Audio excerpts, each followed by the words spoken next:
Hello, fight fans. Mauro Ranallo along with El Guapo Boss Rutten, welcoming you to Japan's Saitama Super Arena, where tonight the #1 mixed martial arts organization in the world, Pride Fighting Championships, rings in the new year with a very special show. We're calling it Shockwave 2003. Yes, and you know why we're calling it Shockwave? Because the outcomes of the fights will leave a shock in the year 2004. And Pride FC has brought together the world's best fighters, boss. And I'm so happy that you say the world's best fighters, because we do have the best fighters in the world. Now, and let's just educate the people at home a little bit about what a fighter is. Sometimes you will hear a boxer, once he won the title, he says, I'm the best fighter in the world. No, you're not. You're the best boxer in the world. The same with a Thai boxer. I'm the best fighter in the world. No. You're the best Thai boxer in the world. The fighter is the person who has it all. It's the one who can box, who can Thai box, who can do submissions, judo, jiu-jitsu, wrestling, all these skills together. If you have all these skills, that will make you a fighter. And like I said before, in the Pride Fighting Championships, we have the best fighters in the world. And Pride Fighting Championships Shockwave 2003 comprises an all-star lineup, boss, including the most anticipated rematch in MMA history. Oh, yes, and I know what match he's talking about. Hidehiko Yoshida is going to face, again, Royce Gracie. And in the last time they fought, well, let's just say that the outcome was a little controversial.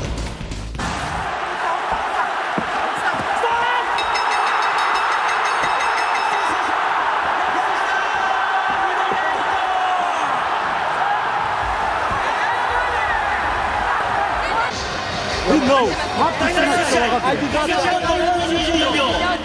did not that. You know that. Gracie Yoshida 2 here at Shockwave 2003. I can tell you this much. Pride FC is ensured that the score will be settled once and for all. Also tonight, we have a legend in the sport hanging up his gloves. I'm sorry to say, because I really like him. Tonight, Big Daddy Goodrich is going to retire after his match, and this is going to be a tough match because he's going to face Don the Predator Fry. Fry, Goodrich, it's going to be an emotionally charged tilt. What do you think? I'm thinking about drinking a couple of beers right now. Actually. No, I'm talking about the match between the Gatekeeper and the Predator, boss. Sorry. Let's just say this is not going to be a boring match. Well, Fry has already beaten Goodrich on 2 different occasions. It would be fitting, perhaps, for Goodrich on his final match, third time the charm. Maybe. You never know. You never know. But we know this much, that New Zealand's own Ronnie Sifo will be making his MMA debut here at Shockwave 2003 when he goes through the ropes to take on Japanese veteran Kiyoshi Tamura. So buckle up, ladies and gentlemen, because here we come, the Pride Fighting Championships Shockwave.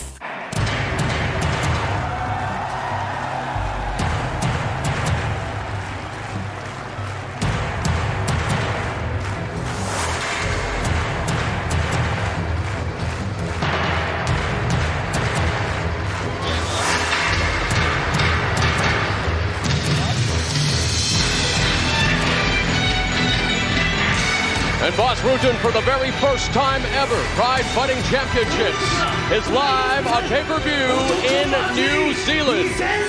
Yes, it is. The famous Seafood Brothers we have there. A bunch of good fighters. And look at this show. Woo! Here we go again, ladies and gentlemen. It is New Year's Eve, and inside the Saitama Super Arena, it is already reminiscent of Times Square as the parade of fighters has begun. Quinton Rampage Jackson, who will be taking on Ikuhisa the Punk Minoa, has just been introduced. And that's going to be the first match of the evening. So everybody, sit tight, don't go anywhere. This is going to be the first match.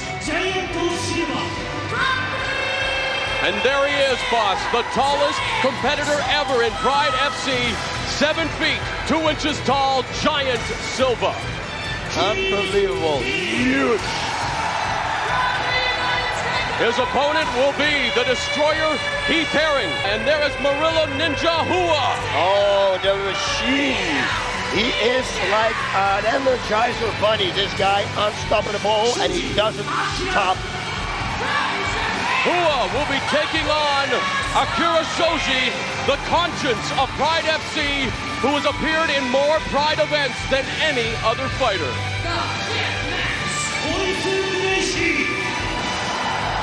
Yeah, what can we say? Horace Gracie, ladies and gentlemen, the legend. A Hall of Famer.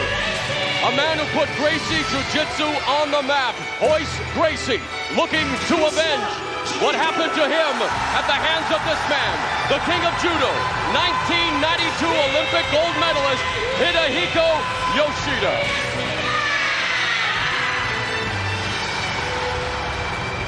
Boss Rutten from top to bottom as we take a look outside the Saitama Super Arena. Don the Predator Fry, a very popular fighter here in Japan. He'll be facing in his retirement bout Big Daddy Gary Goodrich. Yeah, and what a match that is going to be. I already told everybody. I mean, look at this. And the audience, they love Big Daddy too. This could be the fight of the night. He was known as the Pride FC gatekeeper. If you wanted to prove yourself in this proving ground, you had to go through Big Daddy. Taking this fight on short notice, replacing Ryan Gracie, Daniel Gracie will be going in to the Pride FC ring, taking on that man right there, Wataru Sakata. The 8th match. Can you feel the electricity, boss? Rutten. Oh yes, I can feel it. And look at there, the Zen machine. Mario Sperry from Brazilian top team. Also making his long-awaited debut here in Pride FC, the very talented Yuki Kondo.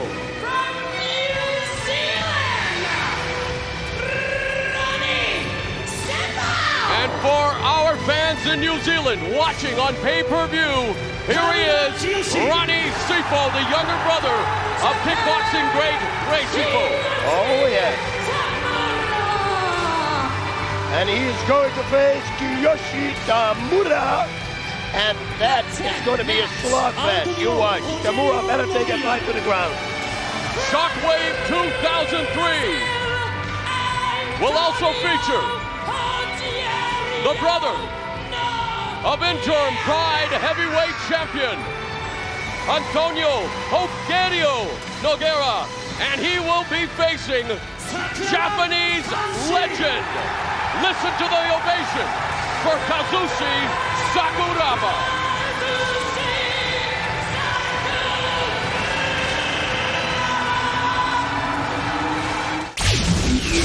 I'm here with Quinton Rampage Jackson. Quinton.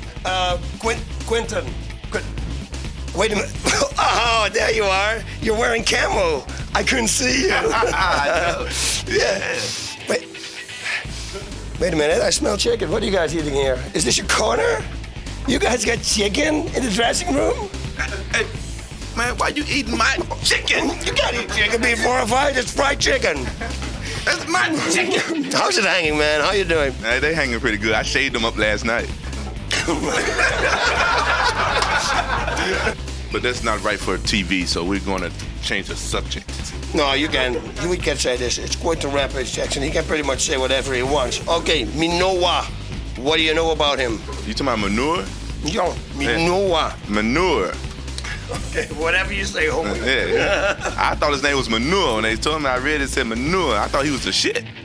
Nah, you know, he's a shit, man. You know, he fight like me. I see him pick motherfuckers up and slam him and shit. Oh, so you mean it good? In a good way, he's a good fighter. Yeah, his name is Manure, and he's a shit.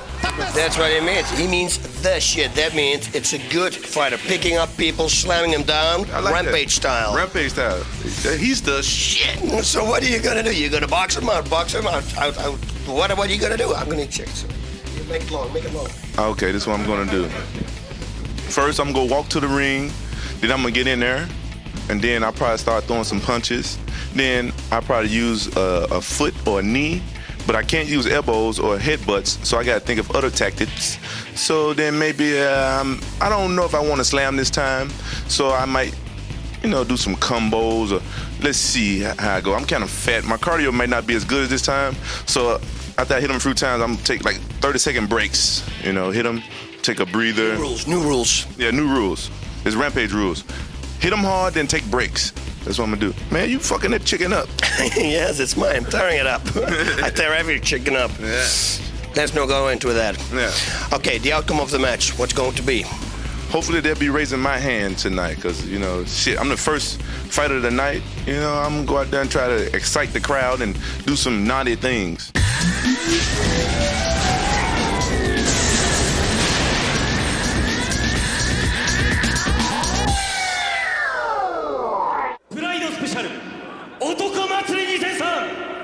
本日の第一試合を行います。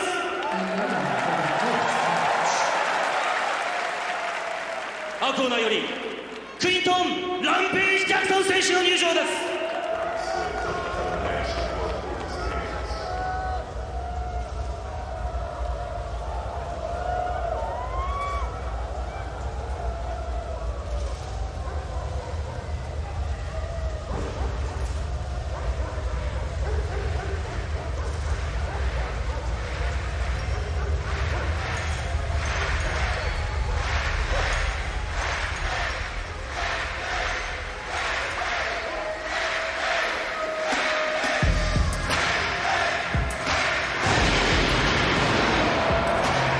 El Guapo Boss Rutten, he is one of the most charismatic fighters in the entire mixed martial arts universe. Quinton Rampage Jackson, fresh off of tasting the agony of defeat, or should that be the agony of the knees at the hands of Wanderlei Silva in the finals of the middleweight tournament. Here he is at Shockwave 2003, about to enter the ring to face a youngster making his debut in Ikohisa, the Punk Manoa. Yes, this is going to be a tough fight. Quinton needs to keep this fight on his feet, like he always does. He has great hands, he's got great speed, he's got good kicks. He escapes pretty much every submission. It's going to be a hell of a fight, but I gotta get with this one to Quinton. Hey, but don't underestimate Manoa, because he's been training with the Brazilian top team, and boy, those guys are really good. He is the loquacious one of Pride FC. Quinton Rampage Jackson in this bout will pit the powerful wrestling and striking ability of Jackson against the submission skills of the veteran Manoa. He's coming to the ring calm, cool, and collected with his trademark chain around his neck. You see, following up the rear boss, Colin Oyama and the rest of his team. Yeah, they're all in the camo outfit. That's the new Team Oyama outfit. And like we saw in the interview, I almost couldn't see him. He was in the stealth mode. But that was because he was wearing camo. And you know what, for Jackson, boss, it's all about the Benjamins. But he knows for it to be about the Benjamins, it's got to be about the belt. And he wants a rematch with Wanderlei Silva. The sooner, the better. Oh yes, and he deserves it. I mean, credit to Wanderlei Silva. He was unbelievable in the last event. But I mean, all my heart and everything goes out to Quinton Jackson too. I mean, he didn't stop fighting after like 16 full knees. It was the referee that had to stop the fight. He refused to go down. And what a tournament it was for Jackson. He defeated Murilo Bustamante and chucked the Iceman Liddell en route to that tournament final against the great Wanderlei Silva, the current Pride middleweight champion, and Quinton Rampage Jackson, the native of Memphis, Tennessee, the home of the king of rock and roll. In Pride FC, he's the king of the slam. Well said, my friend. Very well said. And where's the hole? We didn't see Quinton's hole yet. Howl, actually. Seems very focused, making his way past the broadcast area here in the Saitama Super Arena. The opening bout of Pride FC Shockwave 2003, and again from top to bottom, it is an all-star lineup, and you know it has to be in order for Quinton Rampage Jackson to be the curtain raiser. Yes, he needs to win this fight. That's one thing for sure. It would be good if he would win it easy, to bring him right back into the game and then go for that rematch in the next year against nobody else than Wanderlei Silva.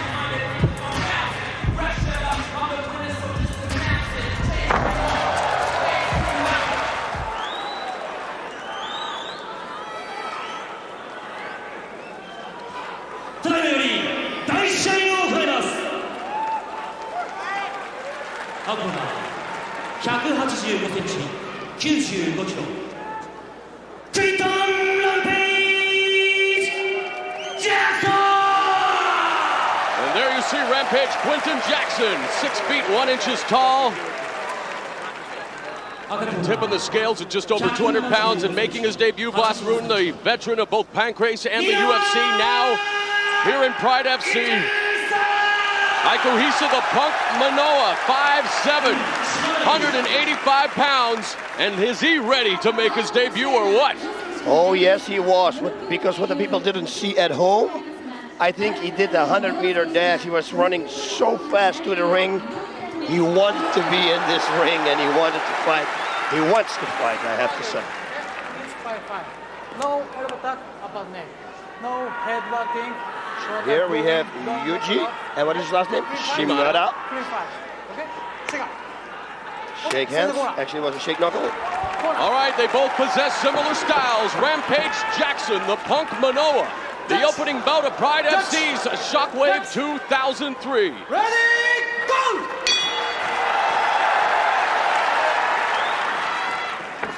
Now, what to expect? That's Nice what I leg expected. shot by Manoa. Jackson with post up right away, He's got looking the for the underhook. inside He's got trip. the perfect underhook, but now he's got the inside trip. Oh, but Jackson gets on top right away. Mount the full position. mount. And that is bad because Quinton Jackson in the mount position, we saw what he did with Kevin Randleman. He will push himself away with a crossface, watch, create some distance, and then he will slugfest away.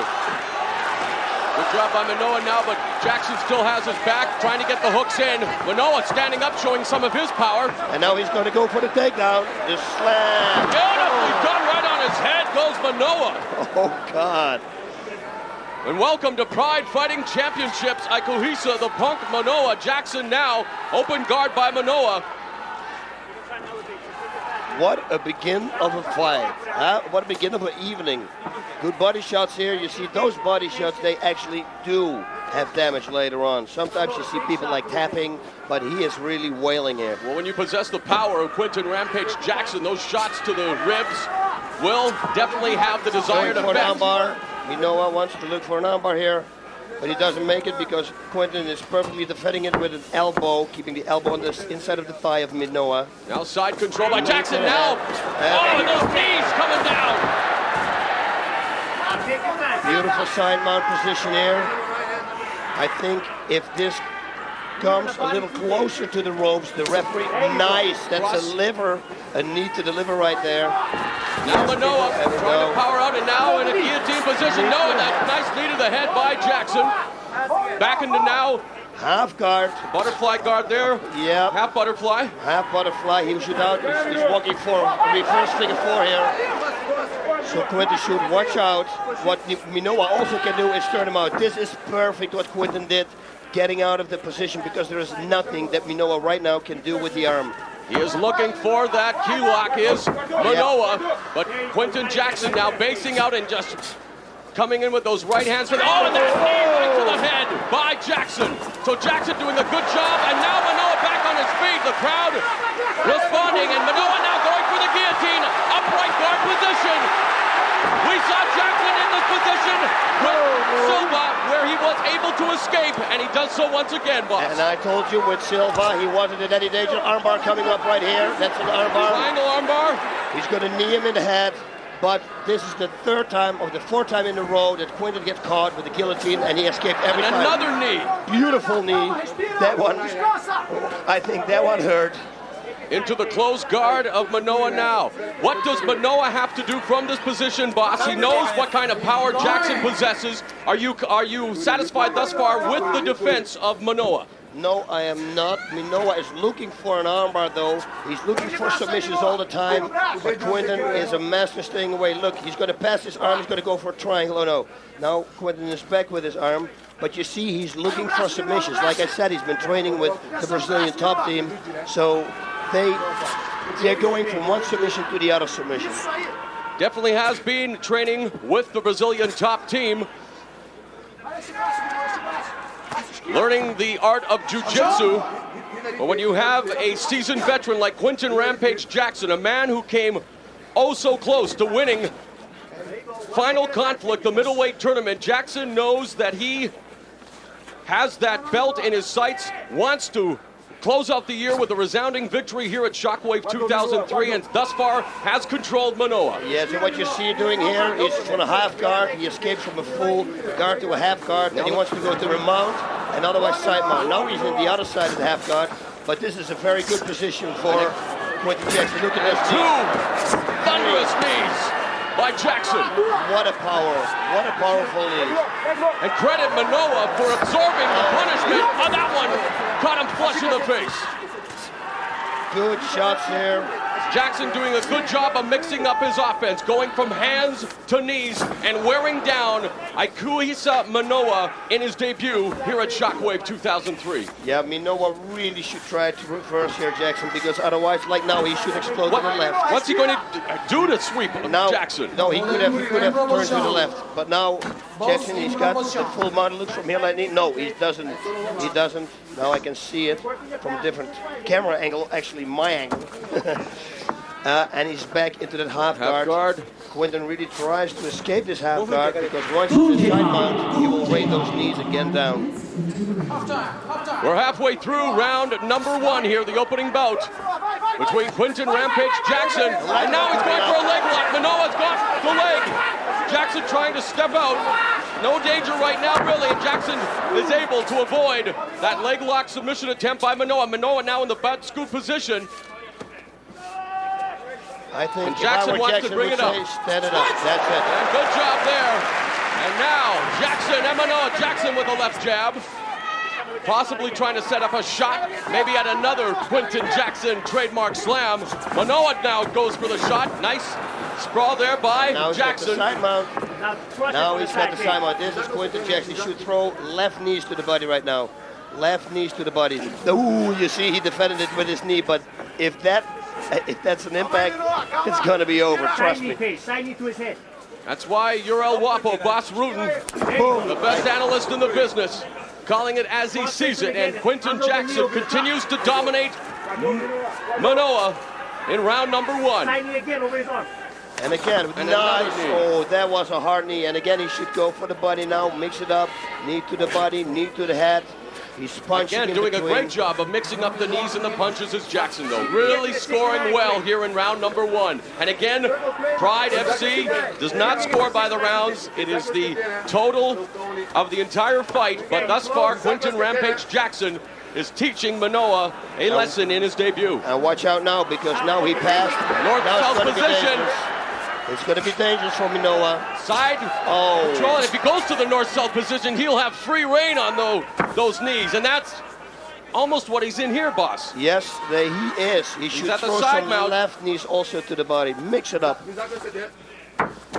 Manoa now just wanting to survive this onslaught by Quentin Rampage Jackson, this tactical onslaught.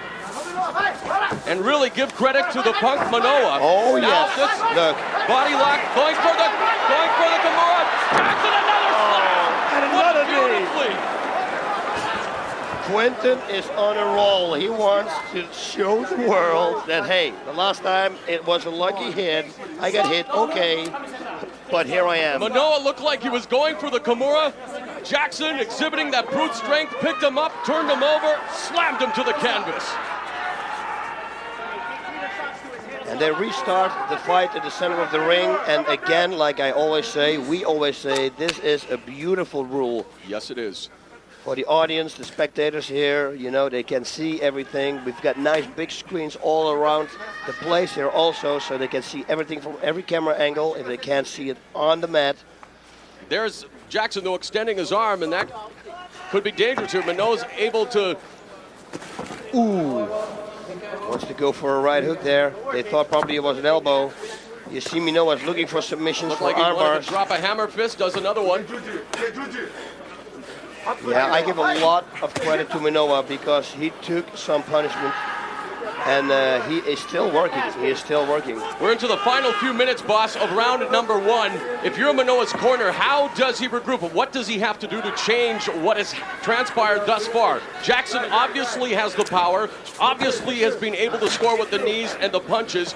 Is it a case of Jackson being too strong for Manoa? Yeah, way too strong. He's way too strong. Oh, now look at this. That is Peppering what him with Manoa those should right do. hands. Exploding up. And he should do it again. He should explode up. He should get away out of this position. This is Quinton Jackson's style. Those are the ones that hurt And to thus the far kidney being area. unable to successfully sweep Jackson thus far. Oh, he's got perfect balance, and people can say, oh, he is biased, and of course Quinton is a great friend of mine. But hey, what is this showing right here? Right now, total domination. Total domination. And another a knee. knee. And a knee. Another one. The barrage of knees continue. And maybe Jackson is trying to send a message to the middleweight champion, Vanderlei Silva, who of course won the final of the tournament with the barrage of knees, that's saying, hey, you can use the knees, I can use the knees too, mister. Yeah, only I'm going to do it on the ground. That's right. And there we go again. You see him loading up. Oh, that was a good. And another one. I'm very impressed with Minoa here. I mean, he is still in the game. He is still working. He's defending. But, I mean, he can take a shot. Colin Ayama in Jackson's corner telling Jackson to be patient, Quinton. You're in total control. There's a right hand. Yeah, Colin is giving him perfect instructions. I can overhear the corner here. Perfect. Full mount again, and watch out now. Manoa gives him his back. Now, this is smart for Minoa. Look like he's going for a rear naked choke, and there is the end of round number 1. A round thoroughly dominated by Quinton Rampage Jackson, but a round where Aikohisa the Punk Manoa has to give himself some credit. A round he survived. I don't know what is going through his head right now, but I mean... I bet it's a lot of pain, boss. There's a lot of pain, and he's thinking, what on earth can I do to win this fight? I can't stop him. Quinton, of course, has to think right now also, my God, this guy can take a shot. So Quinton needs to be in a very good shape and needs to continue fighting like he's doing right now. And then he will win this fight like, easy. Or he wins it by knockout or referee stoppage. By decision, he's going to win it for sure. Let's take a look at what transpired in round 1 here. Boss, look at this slam. Beautiful takedown there. Normally, it's a typical Sakuraba move that Minoa put on Quinton, but Quinton just picks him up and slams him down. No chance. Look at here, and here we got the guillotine again, and everybody was talking about it on the internet. Oh, Vanderlei had him, and I told you, he didn't have him. If Murilo Bustamante couldn't finish Quinton with that choke, Minoa can, and someone else can't either. So it was a story of the brutal strength of Quinton Jackson, a couple of very dynamic slams, the knees, the punches. We saw Manoa try some submission attempts, but unfortunately, no success whatsoever. And heading into round number 2, let's listen in on Quinton Jackson's corner.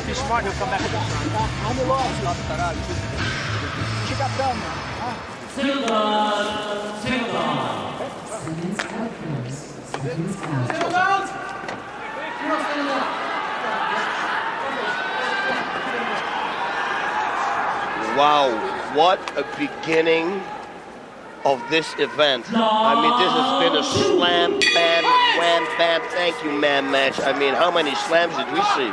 You know what's funny, boss? I would like to suggest to Manoa to keep it standing, but then with a guy like Quinton Rampage Jackson, that might not be the best advice as well. As a third beautiful slam takedown by Jackson, now in a side control. Which is exactly the position where he wants to be. Manoa actually threw a really hard right hand to Quinton Jackson's head. And that was a real hard hand, a real right hand. I'm sorry, guys. I thought it was going to suggest maybe that he might want to try standing it up with Quinton Jackson, but then on the best day, that might not be the best piece of advice for anyone. No, but I think on his feet, he cannot, he could not win. Exactly. So he's a submission artist. Look at that knee.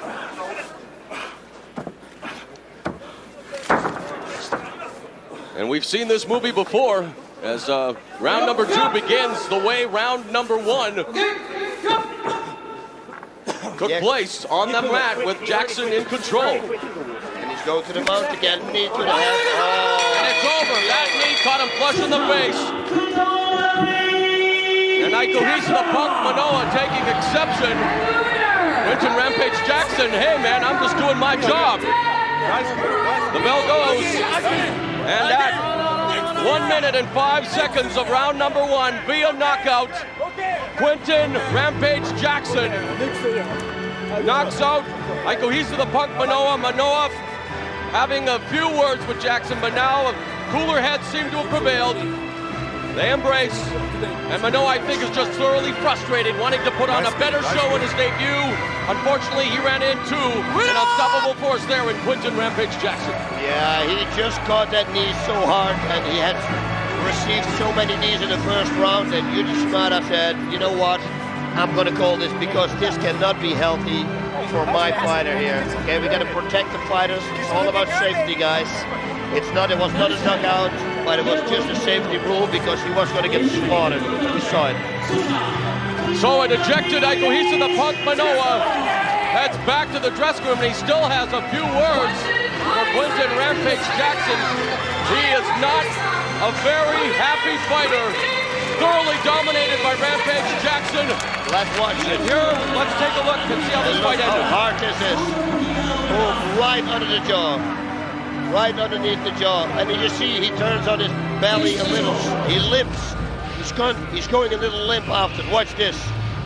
A little limp, see? And that's why the referee says, okay, stop. We gotta stop this. Good stoppage by head official Yuji Shimada. Oh, look and at there, that the knee. best angle we have seen thus far of that scintillating shot by Quinton Jackson. And for his New Year's resolution, he wants the middleweight championship. He is well on his way to a rematch with Vanderlei Silva.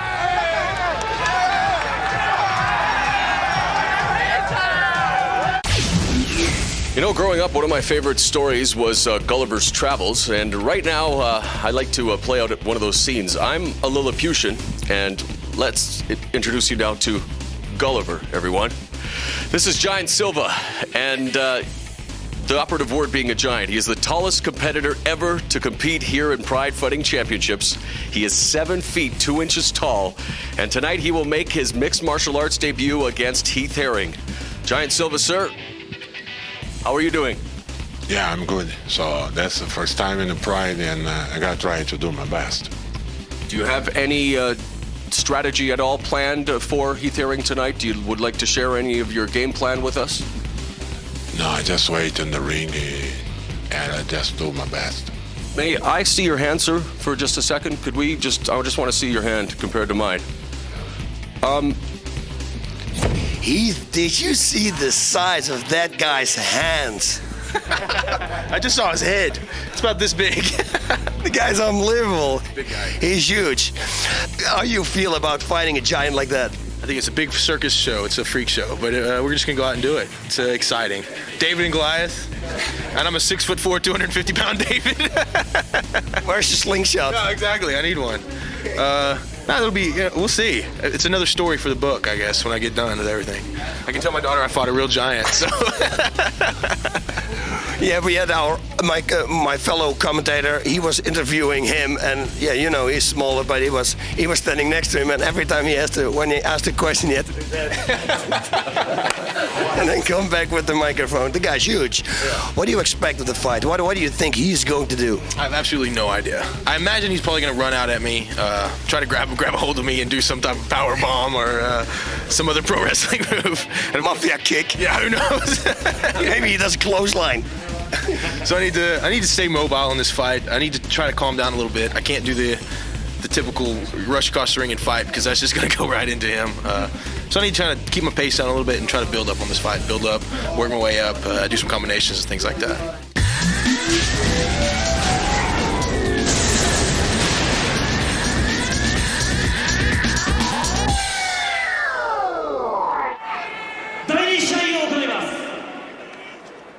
アウトだ230センチ161キロジャイアント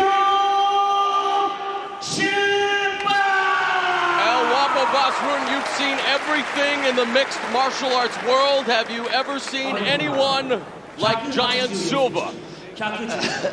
No, I don't. And you're gonna watch because Heath is a big boy. But watch if they're gonna stand across each other and the referee's gonna pat him down. You watch. Heath Herring, 6 feet 4 inches tall, 250 pounds in the ring against a man who is now the buzz of the entire MMA world, making his debut, 7 feet 2 inches tall, nearly 500 pounds. Pride FC had to go and make 4 XL gloves for him to compete. Giant Silva, the second bout at Pride FC Shockwave, the tallest competitor ever in Pride Fighting Championships. Heath Herring faces Giant Silva. Herring, of course, a long-time contender for the Pride Heavyweight Championship. In fact, involved in one of the most memorable bouts ever in Pride, taking on Antônio, Rodrigo Nogueira at Pride 17, losing via decision, was a long-time top 3 contender. Losses to Fedor Emelianenko and Mirko Krokop put him out of the title picture temporarily. Let's see what transpires here. That's right. The bigger they are, the harder they fall is the thing that once Muhammad Ali said, and is this going to be the case here too? Oh, look at this, a hammer fist. This is what he should do perfect.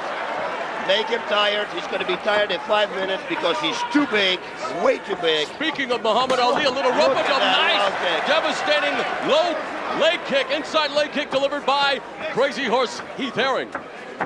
Yeah, and another one. Oh, he's going to chop him down. If he keeps doing this, he's going to chop him down. Body shots is also good. Chopping down that sequoia tree known as Giant Silva. He's got to stay focused. We've seen now that the big giant does have real you can hear the snap skills, and Heath is waving his hand. These low kicks are going to hurt. Trust me. And there again. Okay, and he's limping already. I'm telling you, this is going to be like 6 more of those low kicks, and it's going to be end of story. Heath Herring, of course, training with Golden Glory in Holland, with Cor Hammers, the legendary coach of El Guapo Boss Rutten, and Muay Thai legend Ramon Deckers, and Heath Herring doing a good job of bobbing and weaving, having a little fun, doing the El Matador routine now. And there's another kick, and Heath Herring doing exactly what he needs to do here in chopping down the tall tree known as Giant Silva. Yes, he's doing exactly, and the Giant has problems with his leg already. Hey, ole, that's what the people shoot. He's making him tired. This is exactly the game plan, perfect. This is the Heath Herring we know, he's back. He needed to get refocused, coming off a win over Norihisa Yamamoto at Pride FC Final Conflict. His goal for 2004 to be a part of the next heavyweight Grand Prix tournament. He wants to be put back into the heavyweight title picture. And again, those devastating inside leg kicks are taking their toll on Giant Silva. Yes, and you know what he should do one time after that devastating left kick? Give him a right straight to the head. Because he's perfectly positioned for it. Watch, if he gives a left kick and then a right straight to the head. Oh, right low kick. He's chopping on both sides now. You can already see Giant Silva's mouth open, breathing laboriously. Heath Herring doing a beautiful job. But that right hand caught Herring. And Silva did, whether it took it or not, he startled Herring with those 2 lumbering right hands to the back of Herring's head. I don't know what you call that punch. I think we'll call it a sledgehammer. We'll call it a sledgehammer, boss. That's a good word. That's a good word. Oh, nice. Oh, this is cool. This is a good fight. The fans here loving every minute of it. You can see the visual for yourself. Heath Herring, the tallest David ever at 6 feet 4, taking on the Goliath Giant Silva. And so far, his slingshot has come in the form of those devastating leg kicks. Yeah, he's jumping away. Hey, I have to say, the Giant can take some leg kicks. Because he can kick. We're starting to see some discoloring. And there's another inside kick. Okay, this is the time for Heat to go for a front kick or a body shot because he's getting tired. He starts breathing heavy. He should start hitting the body now or kicking or anything, but go for the body. Headbutt, for Christ's sake. Do the spear. The spear. Run in with your head. Giant Silva, of course, the background. Oh, but he catches the kick! And a smart move there by Giant Silva, catching the kick, but Herring once again able to slip away. Doing a good job with the kicking of sticking and moving, boss. Oh yes, he's doing it. But he's got a punch and kick. Not only Silva missing with that straight right hand. And you remember, on any given day, Boss Rutan, everyone has a chance when you step through the ropes, and especially when you're 7 feet 2 inches tall, nearly 500 pounds. Yeah. You get one hand landed. Oh, you see, that's it. That's great right low kick. Perfect. Halfway through round number 1. Many people didn't think it would last this long, Boss Room, but you can see the red, the swelling on the inside of the knee of Giant Silva. Heath Herring trying to chop him down, and now they circle each other. Yes, that's what the corner is saying. Punch kick. Punch kick, that's what the Dutch corner is saying right now. Punch and then kick. Punch kick combination might be in order for Crazy Horse Heath Herring. That was a pretty good reflex there from the Giant, I have to say. He's too slow with the left. He should counter. He should counter that left hand. He's cut Heath Herring. He has cut him open though, and again. Nice low kick again. Giant Silva maybe being deceptive. Kind of looks like he's lumbering around, but again, remember, he possesses power. Oh yes. No, he's good. Hey, listen, he's actually growing into the fight, I have to say. And believe me, he is beginning to impress me. And again, that lumbering right hand, that sledgehammer shot, again connects on Heath Herring. And Herring again goes downstairs with that leg kick, but I agree with you, Basroon. Herring should start to mix it up a bit, go to the body, left-right combination, start to wind Giant Silva even more because Silva catches the kick again.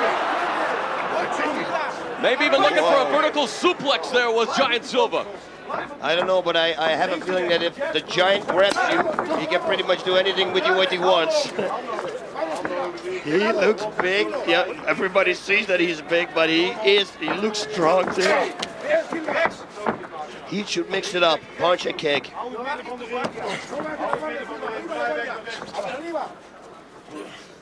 We hear that word here in the Mexican corner, arriba. Arriba, arriba. Hurry, hurry. 3 minutes, I guess. And as this fight progresses, Giant Silva begins to earn more and more respect of these very knowledgeable Japanese fans here in Pride FC as he continues to go toe-to-toe with Heath Herring. And while they're not doing much exchanging, Heath Herring continues to remain cautious, doing his sticking and moving. Heath Herring has had the scoring blows, but Giant Silva has managed to connect with some of those devastating sledgehammer shots. Yeah, and like he's I said, yes, and like I said, he's actually, his reflexes are improving, it looks like. You know, he gives a right low kick and right away he comes back with the right straight. So he's actually growing into this fight. But then again, when you've never faced a person of this size, how do you prepare for someone of his size, Boss Rutan? Yeah, I don't know. There aren't many 7'2" MMA practitioners out there. I never saw one. This is the first time I saw it. Sammy Schilt is what, 7'1", 7 yes. 7'1". Oh, he kicks him. Now he's responding in kind. You want to play the kicking game? Giant Silva will do the same. But if he does it one more time, he should counter it with the right straight. And that's exactly what Giant Silva should do also. With those slag kicks, if you take him, might as well counter him with the right straight. Boss, honestly, are you surprised it's lasted this long? Yes, I am, and I really have respect for the Giant here because he's going into the fight, and like I said, he can kick. He kicks real hard, and it looks like, oh no, it's going to hurt him. But it's hurting him. But truth be told, Heath Herring is destroying that left leg of Giant Silva, the lead leg of Silva. He is. Oh, it's going to be over. You see, it's going to be over. The corner is shouting, lead your low kick in with the left straight. And the lead leg is where you derive your power. And Giant Silva's lead leg is beginning to look like a stained glass window. And Heath Herring now going to work on the other leg.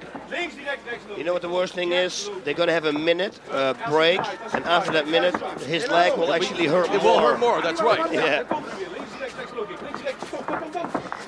See, he's changing positions all the time. That means his leg is really hurting right now.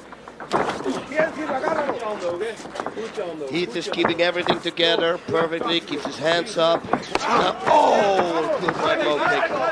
Inside leg. Giant Silva continues to stalk Heath Herring. Herring doing a good job of getting on his bicycle and avoiding him. There's a right by Silva.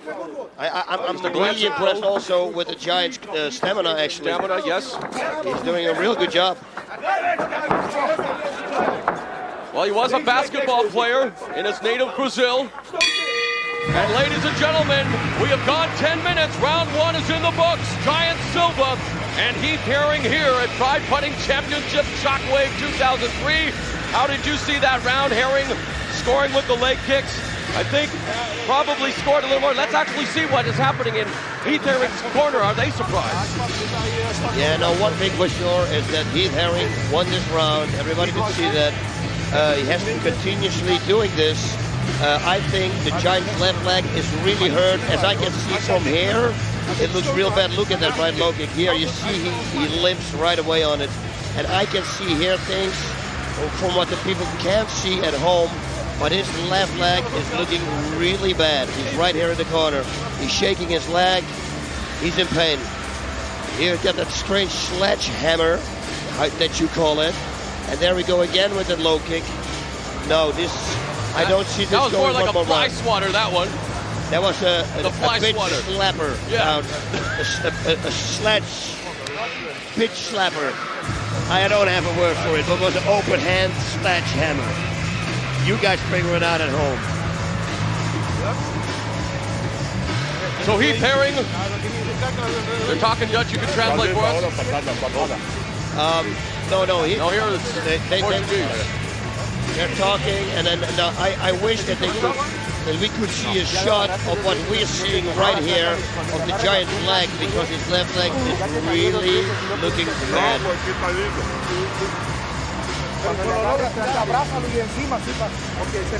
Well, for many of the keyboard prophets, they have had to have changed their mind about Giant Silva, because he has definitely earned my respect. He's gone one round, 10 minutes with, again, one of the top heavyweights in the MMA world in Heath Herring.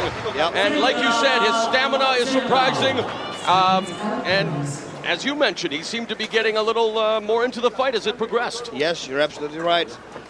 But I do think, and again, I said it over and over again, hit that left leg a few more times, and it's going to be the end of the fight. You see he's trying to avoid it already. I agree with you that his lead leg It looks real bad. I just saw it destroyed. from really close, and it looks real bad. But again, Heath can't get too comfortable, and a man of his experience will not. Herring sticking to his game plan, sticking and moving with those kicks. And again, Herring known for his devastating kicks. Oh, Lots nice of right snap in low those. kick. He's starting to just tear down the other leg. The Giant's hands are on his hips. He's trying left hook to the head, left hook right straight, something like that, out of the blue. Right straight to the body, and then the left hook to the head is a good combination against a taller opponent. You know, Herring wants to put himself back into the heavyweight title picture. A convincing win here at Shockwave 2003 would help him. So like you say, boss, he should try to mix it up now. Go to the butt. Continues to chop away at the Giant's legs. Silva continues to absorb the punishment. Yeah, and those are no marshmallows, those kicks. Look, those are hard kicks. Well, you can hear the snap. Yeah, and you see the 500-pound muscle body going to the side. I mean, that means that it has impact. You see, that punch, a punch like that, when it hits, it's 500 pounds behind it, you know? I mean, you have to watch out. And again, I give him a lot of credit. He's still standing. The technique may not dazzle you, but the power is there. Yeah, the power and the what everybody wants, the samurai spirit, the heart to fight is there. And that's what Pride FC is all about, the fighting spirit. Giant Silva said he had it. Pride FC said, we'll give you a shot. And that's why he is here against Heath Herring, and thus far surviving the Heath Herring onslaught. And that was actually a pretty good right, a short little right that he gave there to Heath Herring's head. Not a lot of impact, but I mean, again, the guy's 500 pounds. You don't want to make any mistakes here. Oh, he's chopping away. Both legs are going to go now. It's been a total stand-up fight thus far here as we are in round number 2. There's another right. Yeah, and it's a pretty solid one. It's a solid I have to say. It missed, okay. Right, but you're right. It has a lot of anger behind it. Trying to gauge the distance there was Silva. Yeah, he should go to the body. Yeah, his legs there are you're shot. starting. You see can see it there now. The legs are shot now. Both legs. But you can't color me impressed, Boss Rutten, by his fighting spirit. Giant Silva, who has weathered the kicking carnage of Heath Herring. And we are talking again about one of the top heavyweights in MMA in Crazy Horse, Heath Herring. He has repeatedly gone downstairs. Giant Silva is still standing, and here we are in round number 2. Yep, he's doing a great job. Oh, that is smart. See, that's a thing that he should do more. Left kick, right straight, like I said in the beginning. Those are things that are going to connect. You see, if he kicks, he totally blocks the kick with his hand. So what he can do right now is look down and kick him in the head. And he's flexible enough to do it. Even though he's 7'2", he can do it. And now the Giant continues to hunt him down, starts flailing away on Herring. Look at that. A sudden burst, his second win here for Giant Silva. And he has bloodied Heath Herring with those shots. What? In the final minute of round 2. He's growing into the fight, it looks like. Well, looks like he did garner a second win there momentarily. And really for Heath Herring, I think you're right, he has to start mixing it up now. He's destroyed the Giant's legs. Now it's time to go for the punch-kick combinations and maybe look for the knockout. Yep. And what a knockout that would be. Yeah, and the Giant has also a giant head, so he should go and hit for it. Everything is big, so you know it's those are easy targets. It's like at a shooting range, but never mind. Are you happy with what Heath Herring is doing here in round 2, Boss? Heath Herring, hey, listen, he fights a 7'2" monster. I don't know what I would do. I'm happy with what he's doing. He is doing what he did in round 1. He is winning the fight. There's no doubt about that. But again, are you impressed? He's trying to put himself back into the title picture. Yep. Is he doing enough to convince Pride FC promoters of that? No, I'm very impressed with the Giant here. He walked back to his corner and he looked at both legs now. He knows his legs are shut, so that's why he keeps moving. You see him in the corner, but he keeps walking. Can he survive 5 more minutes of kicks to the legs? Here we go again. Look at those leg kicks. Look at the legs of Giant Silva.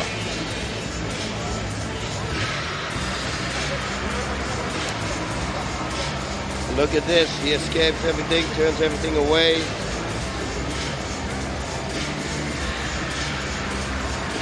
Boss, it appears that Herring may be having problems with his contact lenses. And I don't know if that's creating any kind of difficulty. The corner there, he seemed to be having some difficulty. And I don't know if that was because of some of the shots that he did take from Giant Silva. They are tending to him now. Listen, man, I lost my contact so many times in the fight that it's really disturbing because one eye is clear and the other eye is not clear. So you don't have depth. You can't, you know, you don't know your range. It's a very strange image that you have.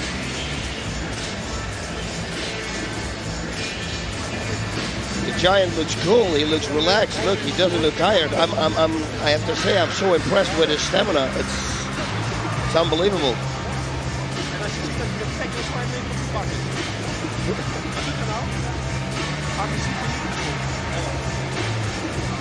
And there we have Heath, and of course Heath is totally not tired, because I know the training regime that he goes through.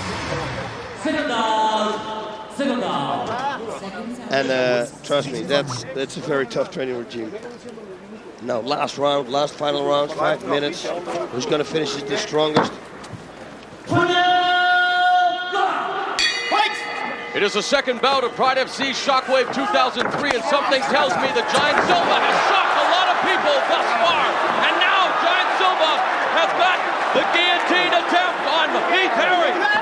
Giant Silva is on top of Heath Herring. Herring is trying his best to escape up Boss Ruben. Yeah, but you know what? He is so big that Heath Herring can escape the back door right now. Even Heath Herring can turn to the right now. If he wants, he explodes to the right, he can turn him on his back. There you go, the escaping good job the back by door. Heath Herring. Now he's got his back. But Silva, and now there's a rear naked choke, and he taps out. And Heath Herring has recorded the victory via rear naked choke. Heath Herring wins here at Shockwave 2003. But again, a moral victory in my books for Giant Silva. Yeah, he has my respect. That's one thing for sure. He has my respect. And a good job for Heath Herring, but again, all the respect in the world for Giant Silva making his mixed martial arts debut. Heath Herring going to him at 35 seconds of the third and final round. Heath Herring scores the victory via rear naked choke at Shockwave 2003, and what a shocking match it was, Boss Ruben. Yeah, and I told you, large people leave large openings, and that's why you can escape the back door. And 5 seconds later, he was escaping the back door, and he got his back, went for the choke, and hey, that's it. Heath Herring style, the same thing that he did with Tom Anderson. Here we go. There we go. Catches the leg again, boss. Wow, man, look at this. That's a lot of weight falling on you. Now watch what happens. He goes to the half guard, and then the Giant puts his arm around Heath's neck. Look, right now Heath could have turned him to the right for Heath. He could have turned him. I'm telling you, because he's got his leg locked here. But he escaped the back door, underneath the armpit, goes right into the choke. And yes, the Giant Silva knew it was on. It's actually not totally under, but I think that he was out of breath also. And he just took and he pulled his own jaw into his throat. And that was it. Herring wins via submission, but Giant Silva proves to be a giant surprise at Pride FC's Shockwave 2003.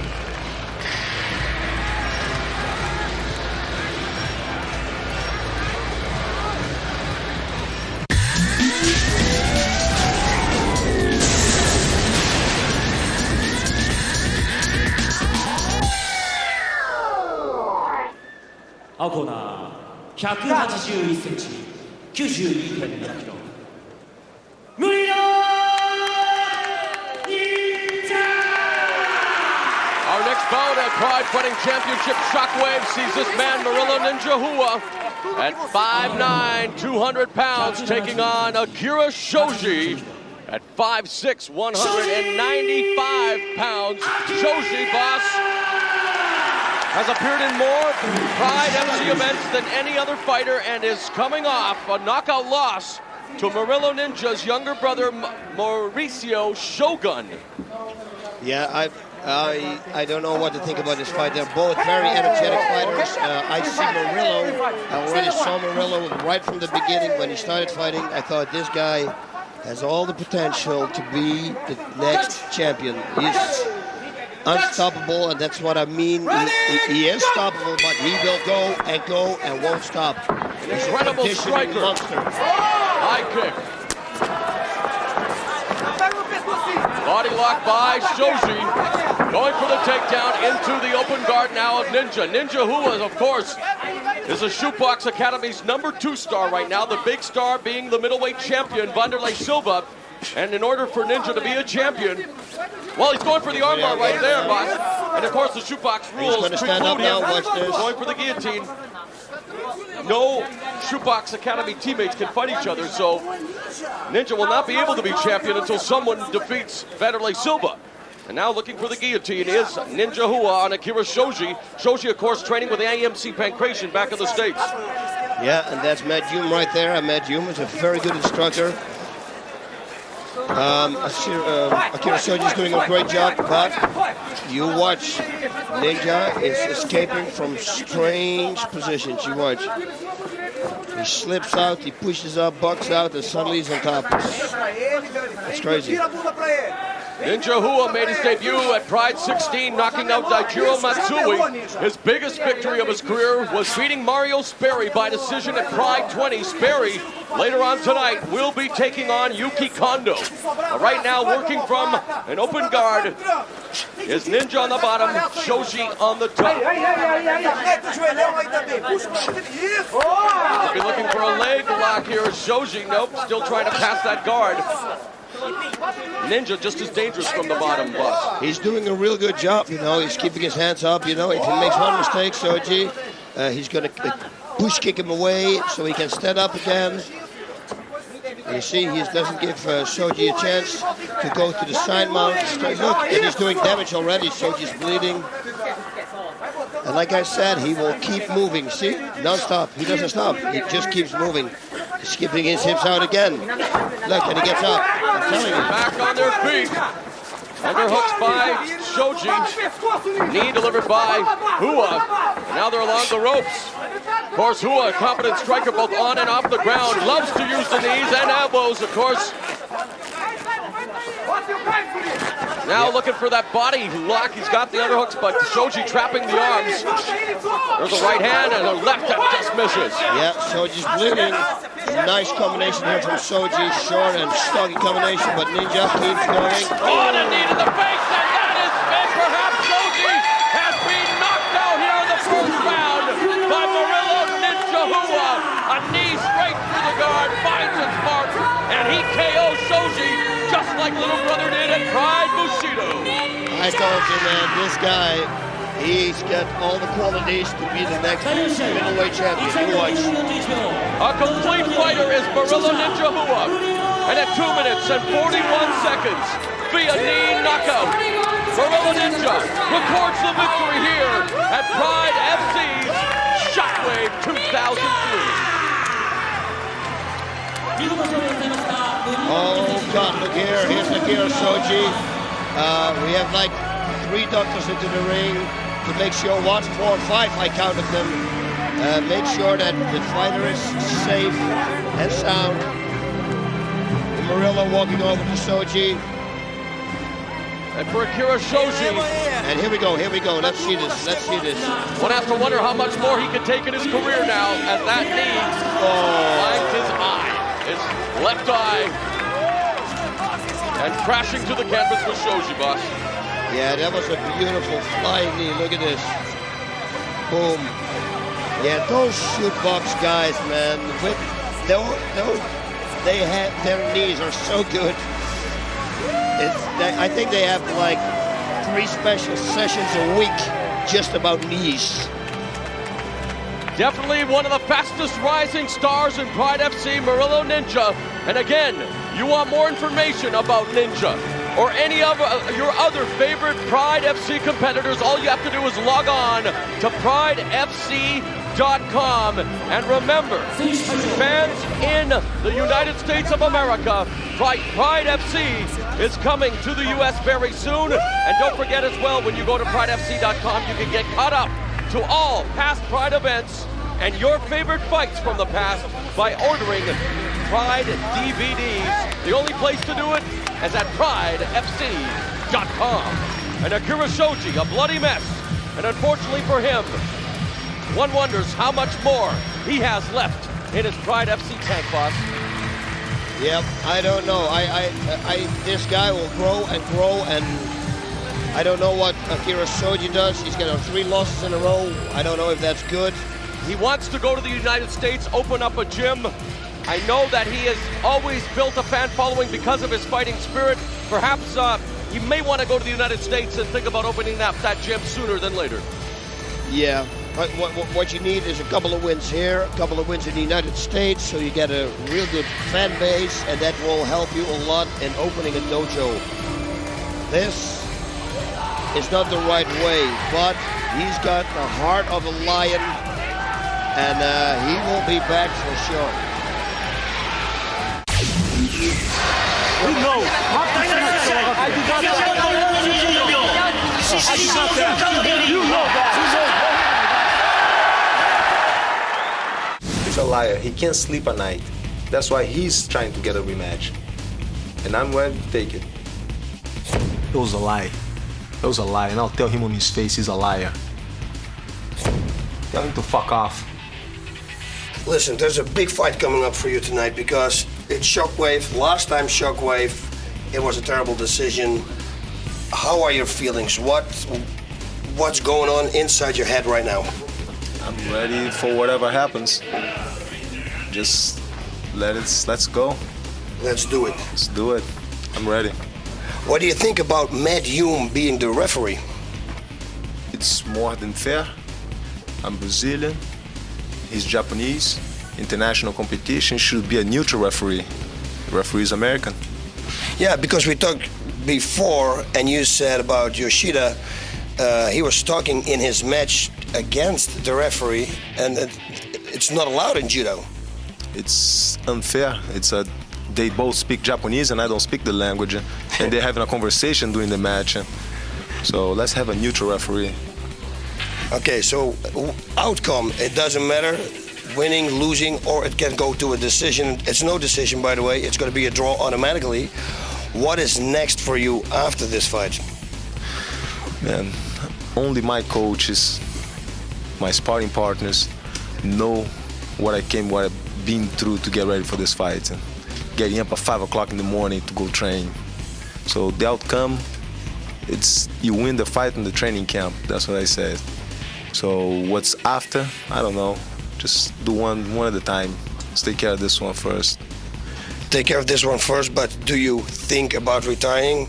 Or do you say, no, I don't want to retire? I'm not as old as you. I'm better looking.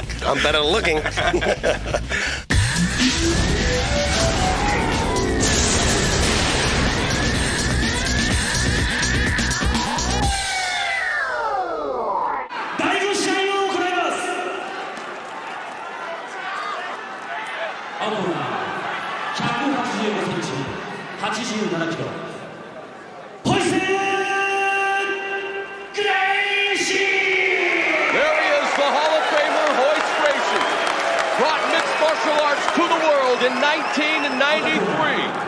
180cm、100kg。吉田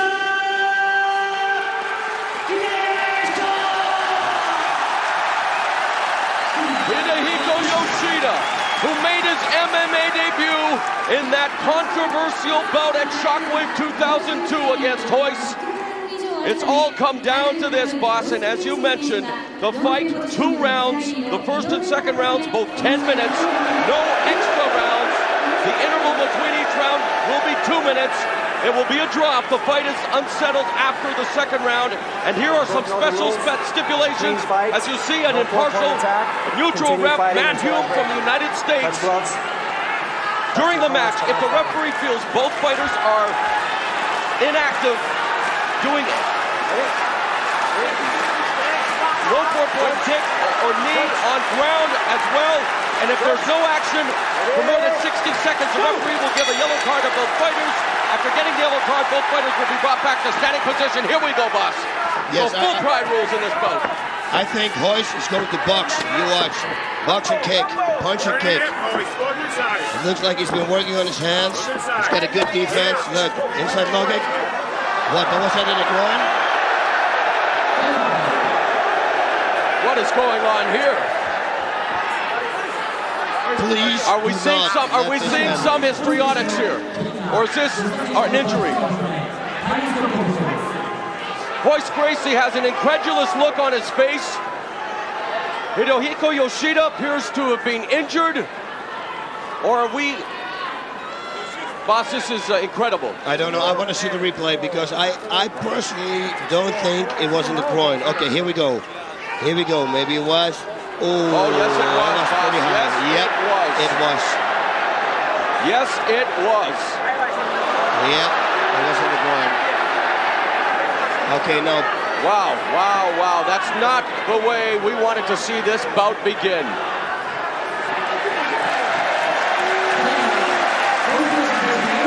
And see, I was watching Hoist. I thought that perhaps some gamesmanship was being played, but there's no doubt about it. Hoist Gracie with a kick to the groin. Unfortunately, already controversy here in the opening seconds of the second bout between Hoist Gracie and Hidehiko Yoshida. Yep, what Hoist needs to do, he's kicking the low kicks real high. He needs to kick a little lower just to make sure. And there's a devastating right by Yoshida. We saw his striking ability against Vanderlei Silva in the middleweight tournament. Now he has his arm trapped. He can't go for a guillotine here. And the crowd begins chanting Yoshida's name. What can Hoist do right now? He's got to try to turn or get out, but it's very difficult because Yoshida's wearing a gi, and it gives a lot of connection. You can't slip out. It's like rubber, like sticking on your body. Already memorable. Hoist Gracie for the first time not wearing the gi. We saw that opening groin kick by Gracie to Yoshida, and now Yoshida continues to control Gracie. From now, Gracie going for what appears to be the armbar attempt.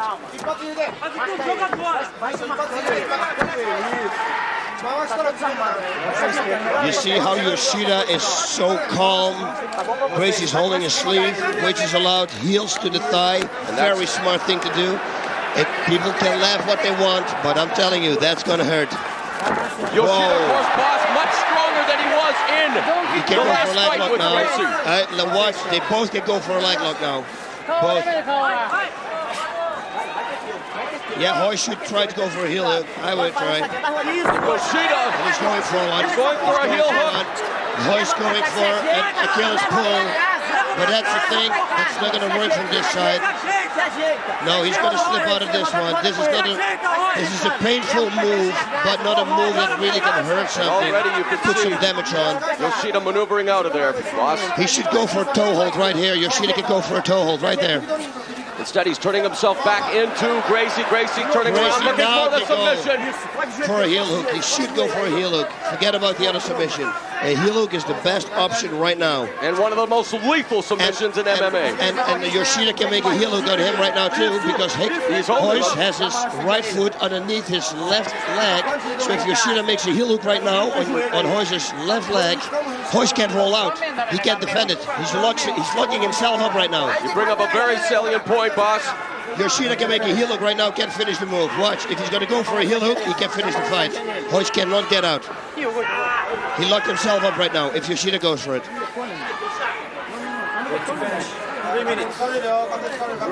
Hoist is going for a heel hook right now. He's going for a heel hook. He needs to bend the leg. He needs to bend Yoshida's leg, because otherwise a heel hook is not effective. Not this one. The other one, the inverted heel hook, is effective. This is pretty much, this is better. Look, Yoshida just has to grab the heel, and he can finish the move right here. Why doesn't Yoshida fall back into that position and go for his own submission attempt? Now he can't go for a heel hook. I'm trying to pull out his leg, and I thought he should have done that moments ago. Now a shot there by Gracie. Yoshida content to stay in this position. Very good, very good. Now trying to pull out. Gracie has it sunk in there. Now Gracie striking from the bottom. Trying to keep Yoshida at bay. Nice right straights there. See, they connect every time. They glare off, but that's not connect. Now he should go for the heel hook. He should now go for the heel hook. The heel is all the way expand here. You know, look, he can grab it. Now he should do it. They're trying to pull out is Yoshida. And now again. He's going for an armbar, looks like. Armbar. Yoshida. Leg triangle choke. Triangle choke by maybe. Gracie Pratt, but Yoshida. Yoshida is really good here on submission. Now he's got his back. Trying to get the hooks in.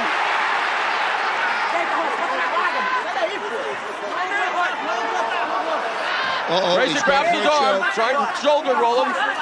Looking for the hooks is Yoshida. There's nothing there, but he can transition No, into an armbar by Yoshida. An armbar attempt by Yoshida. No, Gracie, masterful, returned the situation, reversed it, pushing himself to the center of the ring. He's going to try to escape now the half guard. And boss, when it comes to submissions, really, it's all about controlling the body, is it not? I mean, that's without body control, you're not going to be effective with submissions. No, yeah, it's all about, of course, the body control, but also a lot of head control. You see, now it's going to be very difficult to pull out the leg. First of all, Yoshida has Royce's foot hooked, but second of all, they're both wearing a gi pants, so they're not sweaty. You can't pull it out. This is what Royce should do. Punch to the ribs, punch to the head. He should start striking now. In the half guard there of Yoshida.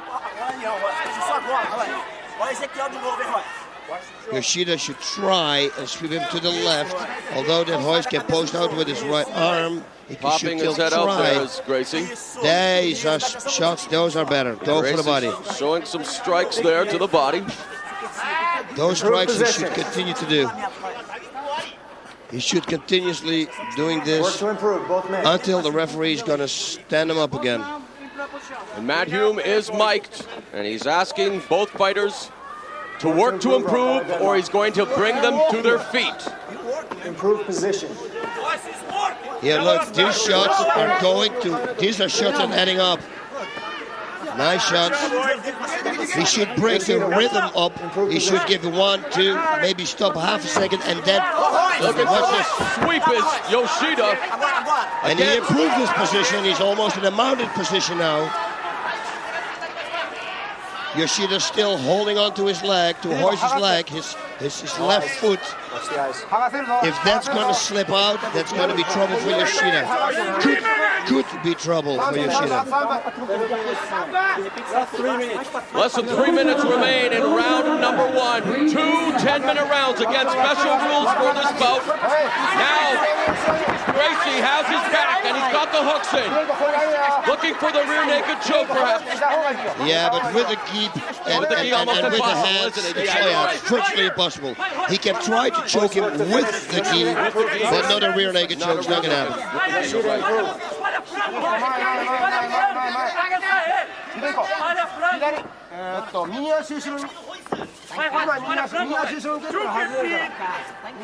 Does he want to flatten him out here, boss? From this I don't know. I would whale my punches all the way from the back, like Fedor does, and Povchanchin, all the way from the back and go full power. Full power. Those aren't full power punches, are they? No, but that's what I mean. He can't pull his arm all the way up. Why won't he do it? Now Gracie is talking to the referee, which is humorous a bit, because I remember in our interview with Royce, that's one of his points of contention was that Yoshida was talking to the referee. He said that's not allowed.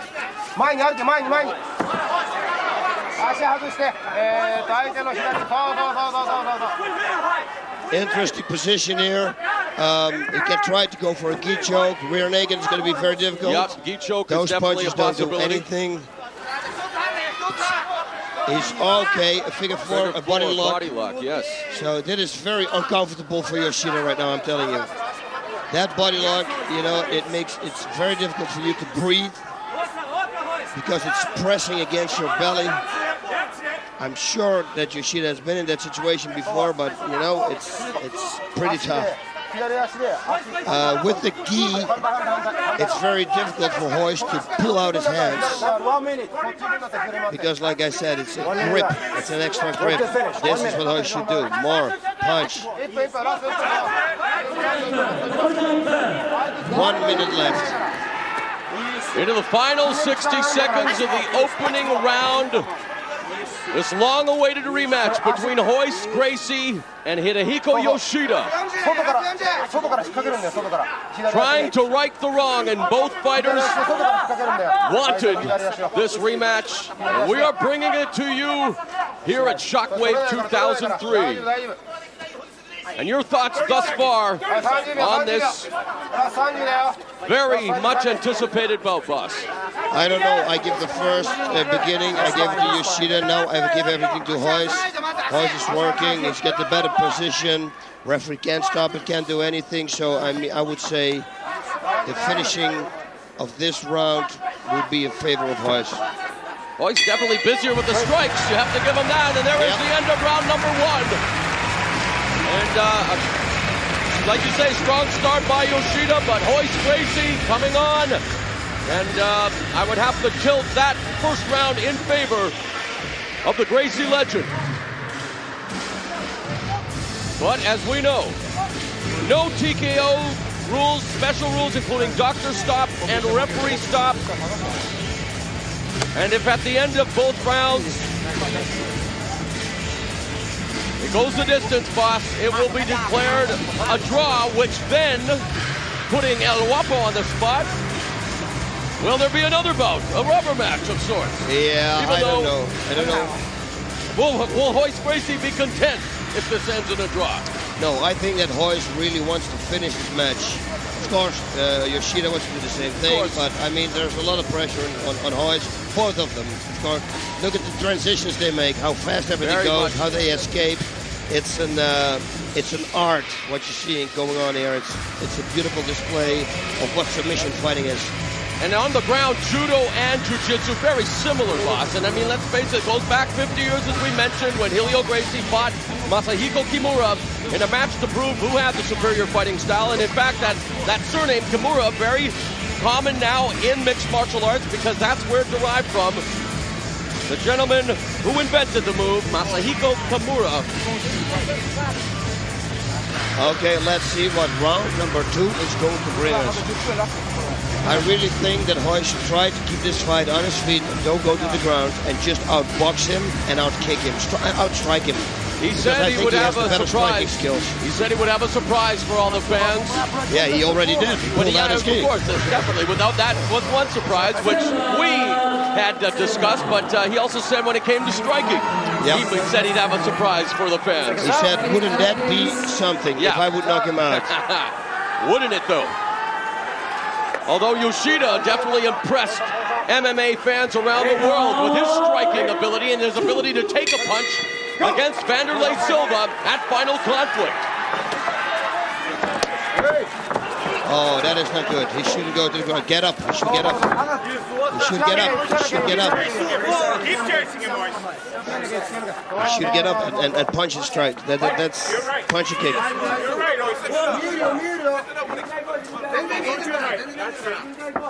Inside the leg. Inside the leg. No switch. Inside the leg. Put some punches. Come back up. Put some punches inside the leg. Both fighters still a little cautious in my estimation.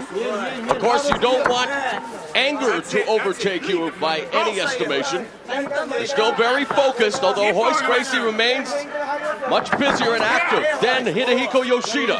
Hey, that's kind of a style that we saw Inoki do against Muhammad Ali, falling low kick. And let's face it, Hidehiko Yoshida, coming off that grueling battle against Vanderlei Silva, has now and the camera's going for a leg lock. Leg lock here by Gracie. Yeah. Is Yoshida 100% healthy, boss? I don't know. We asked him, and he told us he was. So, but you I'm never beginning know. to wonder. Look, he's got the heel hook, but Yoshida's pulling the arm out. He really should pull everything he got now. Royce should. And we're back to the same stance that we saw in round number 1. Referee Matt Hume right on top of all the action. Again, a neutral referee brought in especially for this bout. Matt Hume of the United States presiding over the rematch between Royce Gracie and Hidehiko Yoshida. Royce should try to go for a toe hold right now. He should push him to the side, to the left side, push him on the ground, bend his leg, grab the toes, heel, make a toe hold. But then I agree with what you said earlier. Why doesn't Yoshida try to do the same thing with the... No, he can do it now right easy, yeah, real easy heel hook. And there's no defense against it. Royce couldn't defend it. Deadlock, 1 minute. Deadlock, 1 minute. Again, if the referee feels that nothing is going on for more than 60 seconds, he will issue a yellow card to both fighters and bring them up to their feet. Get working, Royce.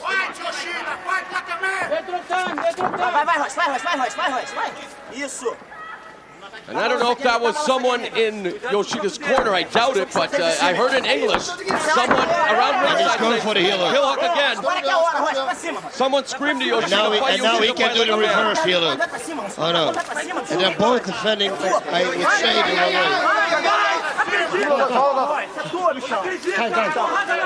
wrong way. Something wrong with Yoshida's glove. Yep. Slipping out of the finger holes. That's it. That's the stretch. Punch with more power. Very impressed with Matt Hume's officiating thus far. Royce Gracie doing a good job with the striking as well, boss. Yeah, he's a very good balance right now. Now Yoshida brings Gracie down. And now he has a chance to go for an ankle lock submission here. But elects again just to stand back up on his feet. Gracie. 7.5 minutes, Royce. Gracie's going to push him down. That's it. You see, he grabbed the key pads.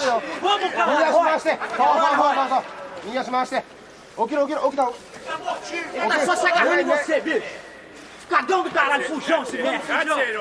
Fujão. Mete porrada nesse cara, cagão. Passa essa guarda direto. Passa essa porra,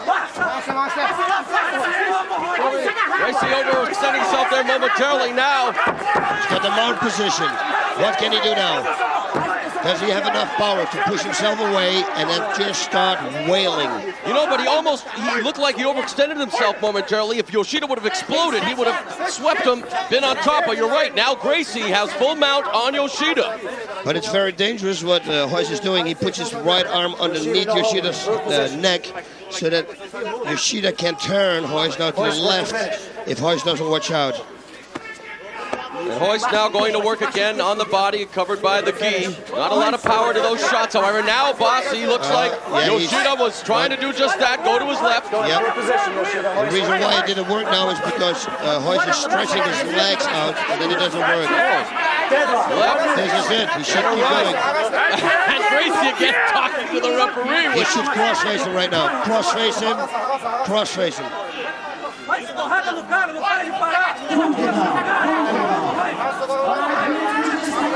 should cross-face him, create distance, and go for full shots, full power shots. That's what he's doing right now. Should have brought his arms down lower to a waist lock and explode his hips, boss. He should start hitting, pushing this. Royce is very good in control right here. There's the crossface. Hit the body now, see, beautiful. Very nice, that's the liver shot there, ladies and gentlemen.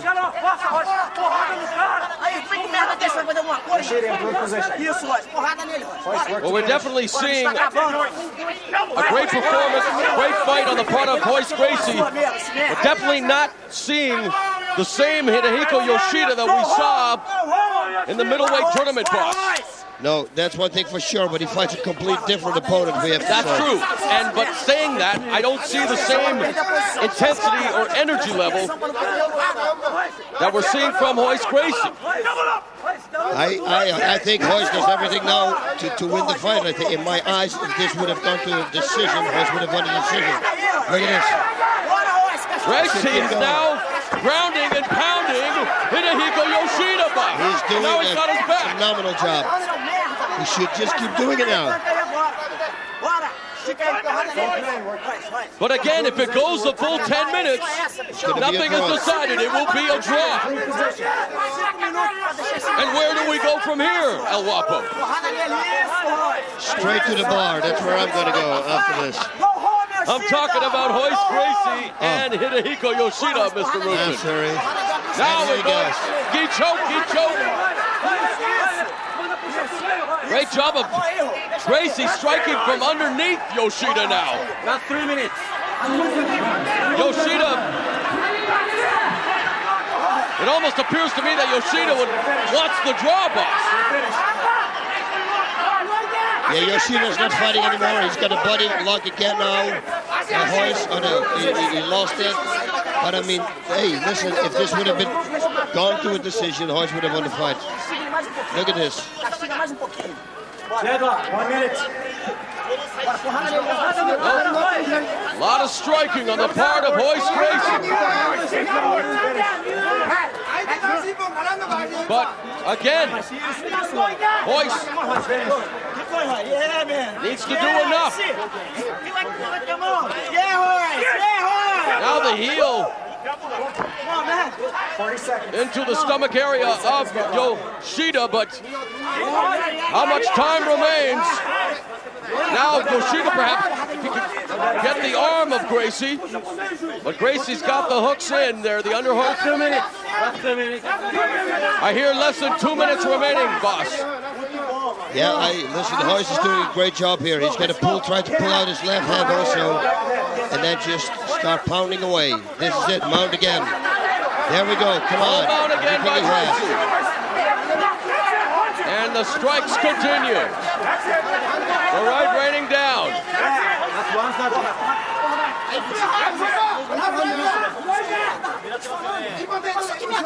Yeah, Yoshida's definitely in the surviving mode right here. And now the corner in a turtle position. Gracie's corner is disgusted with what they are seeing, and I really wonder what is going on with Yoshida right now. Is he healthy, or is this just a strategy? Does he just want him to go to a draw and be done with it? This is unbelievable, boss. Yoshida in a turtle position right now. Gracie has his back. Royce Gracie with the hooks in. Hidehiko Yoshida appears to not want any part of Royce Gracie right now, boss. No, Royce is in total control. Look at this.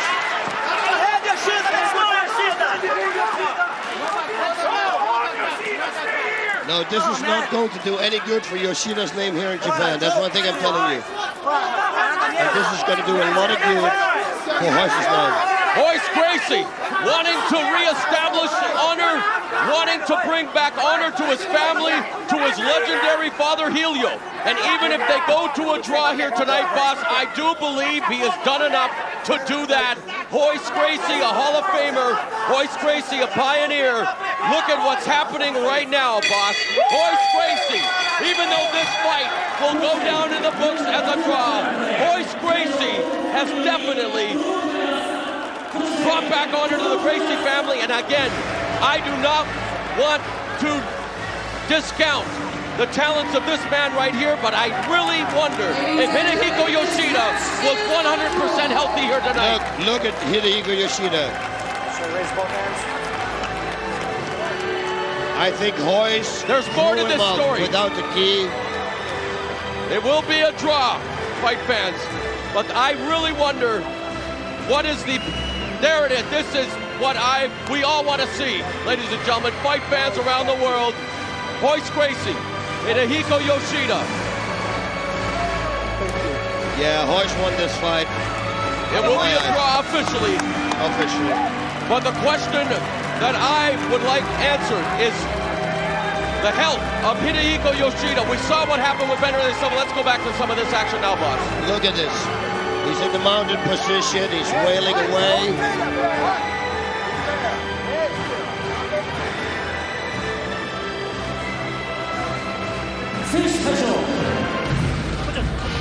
Yeah, he's pounding away, total control.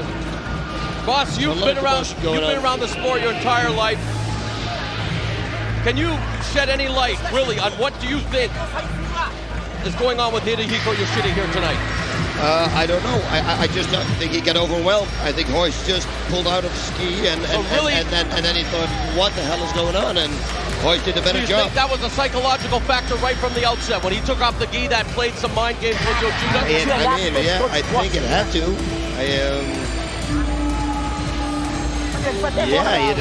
He did everything.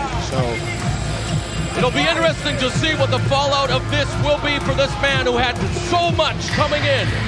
His performances during the middleweight tournament. Again, let's cut him some slack in that. He's only been involved in MMA for just over a year. Already a national hero, beloved by the fans here in Japan. But one has to wonder now, what is in store in the immediate future for Hidehiko Yoshida? Even though this bout will be officially called a draw in the minds and hearts of everyone who saw it, Royce Gracie is the winner, boss. Yeah, for sure. For sure he is. Gary Goodrich, his retiring match, what are you going to do? It's going to be a tough fight, you know. Gary's been training real hard. Obviously, he's got a pretty bad vendetta against me. Oh, yeah. I think he's got a Don Fry doll he's been sticking pins and needles in. Maybe a 16-penny nail or railroad spike, you know, ripping the arms off of it. And there's going to be a couple old men out there fighting, and I think the winner is going to be the second one to have a heart attack. What is the strategy? Get to the oxygen first. You've been training real hard on boxing lately. Stick and move. I asked you before when we walked in the hotel, but are we going to see a different style of boxing in Don Fry? Because the one that I know is like somebody who stands against the wall and the tank is coming and he says, let's come on, tank, and fight. He doesn't step to the side. Do we see somebody else? Yeah, you know, at this age, you know, I kind of look forward to the pedestrian crosswalk sign, you know. And I'm going to move. I'm actually going to move sideways this fight. Well, I'm going to hunt ahead. Hopefully that's exactly Fry's game plan, and we can just go like two cavemen just going for the KO. And what does it mean for you to be making your last appearance here in Japan? And like I say, in front of the fans, they've always revered you. You have your wife here, your sister, a lot of friends and family with you. What can you paint a picture for us of what this means for the gatekeeper right now? Well, actually, for me, I really don't want to go into that much because I don't want to start crying or choking up. But this really means a lot to me. You know, Pride has been everything. You know, it's been my life for the last 7-8 years. I'm kind of sad walking away from it. Yeah, in front of the Pride fans, it's this is the #1 crowd. You know, they've accepted me as one of their own from the minute I walked into the ring. And shown me the red carpet treatment the whole time I've been here. Every time I'm here, from the time I step here to the time I leave, it's a red carpet treatment. I'm really going to miss everything, but you know, hopefully I'll be back commentating, refereeing or judging or something else, commentating, whatever. All right, let's focus then on tonight's fight. We'll leave the retirement for when it actually happens. You have Mark Coleman, of course, in your corner, and the Hammer, of course, took on Fry at bad to the bone. He won a decision. What kind of information has he been able to impart to you, and what kind of training have you gone through preparing for this bout? Well, Mark Coleman, what he gave me, he said that Fry's pretty strong the first 6 minutes, and then after he peed his way into a butterfly. But the special training I've done is probably McDonald's.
fans at home what that t-shirt that Don the Predator Fry is wearing to the ring represents. It represents that he's the man. The man, the man. Tony, watch, look what he does. And the audience, when he sticks his hands up, the left side. And when he puts his right arm up, the right side. Look at the flame, look at the picture. This is the big league, ladies and gentlemen. He is simply known as the man in Japan. MMA fans know him as the Predator, perhaps the most popular international star in the land of the rising sun.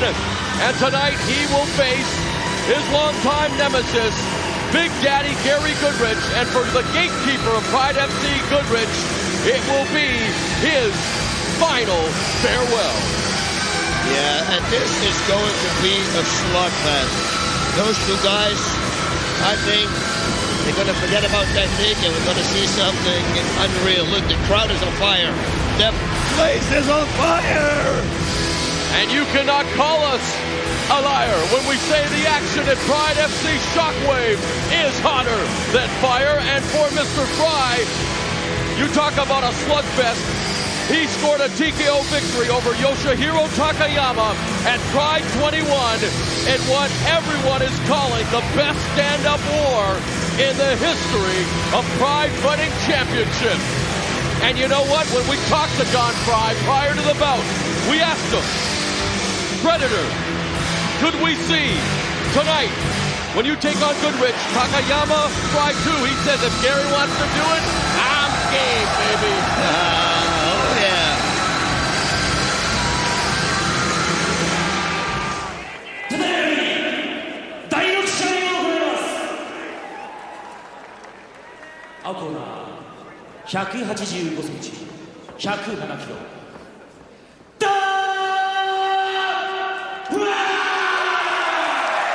There he is, and the ovation says it all. Don the Predator Fry, the hand-picked opponent for Big Daddy Gary Goodrich. There you see him in this, his retirement bout for Pride FC. You see his sister, Susie. You see Kevin the Monster Randleman, Mark Coleman in his corner, and the crowd saluting the Pride FC gatekeeper in this, his final bout boss. And what an emotional time this is going to be. But now it's time to get down to business, because for Gary Goodrich, he has faced Don Fry on 2 other occasions. Look at the stare down. Look at the stare down. And will this, the third time, be a charm? All right, we are set to go. That I am nervous. I'm sitting here and I'm nervous. This is going to be a slugfest, I'm telling you. You watch.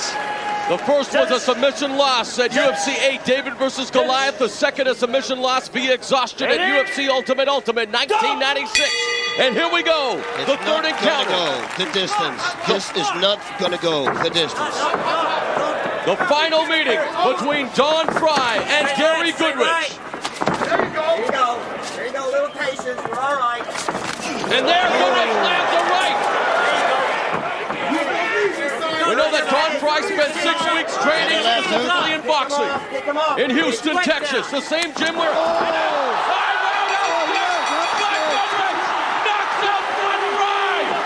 Unbelievable!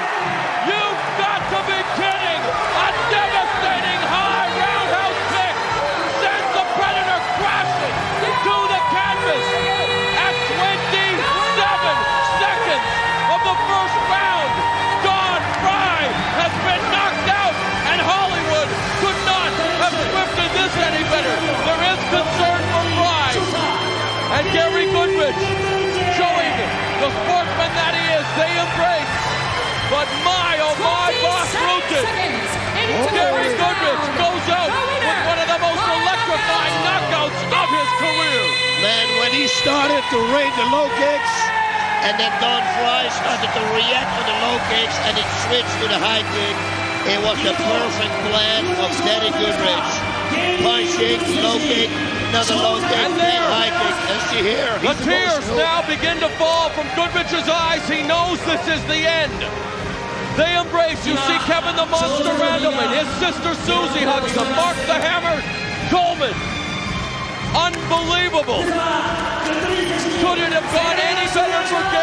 Goodrich, the gatekeeper, scores an electrifying KO victory over his longtime nemesis. And one of the men he respects more than any other in this game, Don the Predator Fry. Boss, what is going through your mind right now? Unbelievable, man. Emotional. Good for Gary, bad for Don. It's, oh my God. And going into the ring right now, we have Nobuhiko Takada and Mr. Saki Kabara, the executives of Dream Stage Entertainment. Pride, there's Don Fry. He's regained his faculties, hugging Gary, sharing some special moments there, and now raising his arm. Unbelievable. And the look on Gary Goodrich's face says it all. Trying to fight back the tears. The fans here at Saitama saluting him. And there is the president. Thank you. Yes, absolutely. Thanks for all the wonderful years. Asking Gary Goodrich to keep in touch, thanking him for the many years of service. Let's just soak up this moment, boss. Unbelievable. 高田統括本部長より花束の贈呈です。Thank you very much. Thank you very much. Mr. Pride. Yes. Yeah. Nobuhiko Takada calling Gary Goodrich Mr. Pride.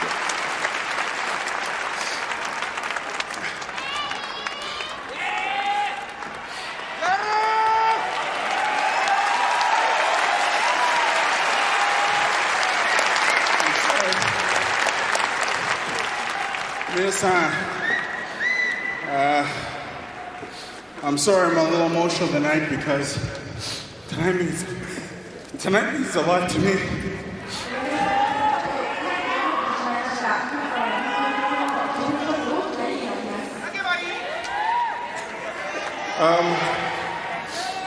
Thank you to all my Japanese fans for making me feel at home every time I come here.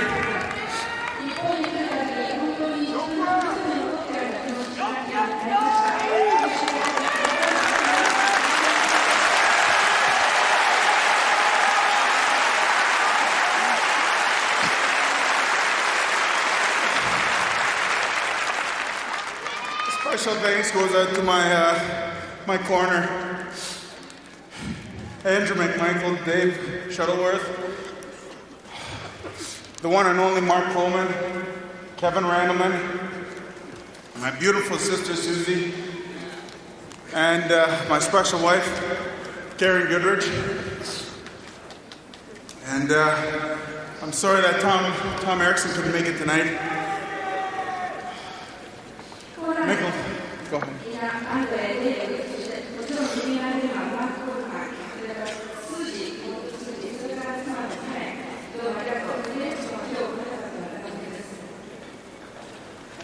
I don't want to sit here all night and let you listen to me, so. Akimeshite omedetou!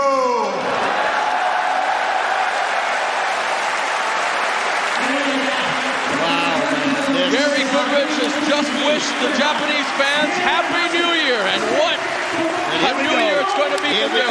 Here we go. Oh my God, what a kick. And it looked like Fry was out before he even hit the canvas, not even breaking his fall.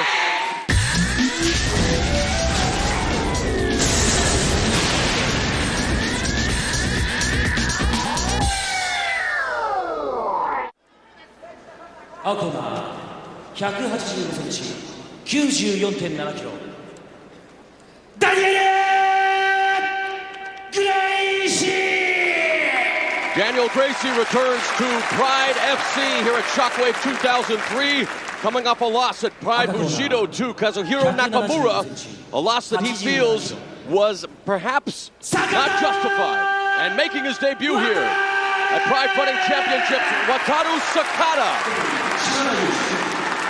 What is this going to be? And let me introduce a special guest we have here. We have here next to me, sitting, he was in Japan and he thought, you know what, I'm going to visit the best mixed martial arts event in the world, Pride Fighting Championships. Ladies and gentlemen, we have here Bill Goldberg. What's up? Hey, what's up, Gurawapo? I'm doing good. Okay, so what do you think? What do you think about the event? Exciting night, man. Exciting night. Anytime I'm in Japan, I make sure I make my trips around the Pride events. I wish I could have been here for Bushido. I haven't been here. I've been here for a while, but it's always exciting. Very honorable sport they have over here. It's always good to be next to you.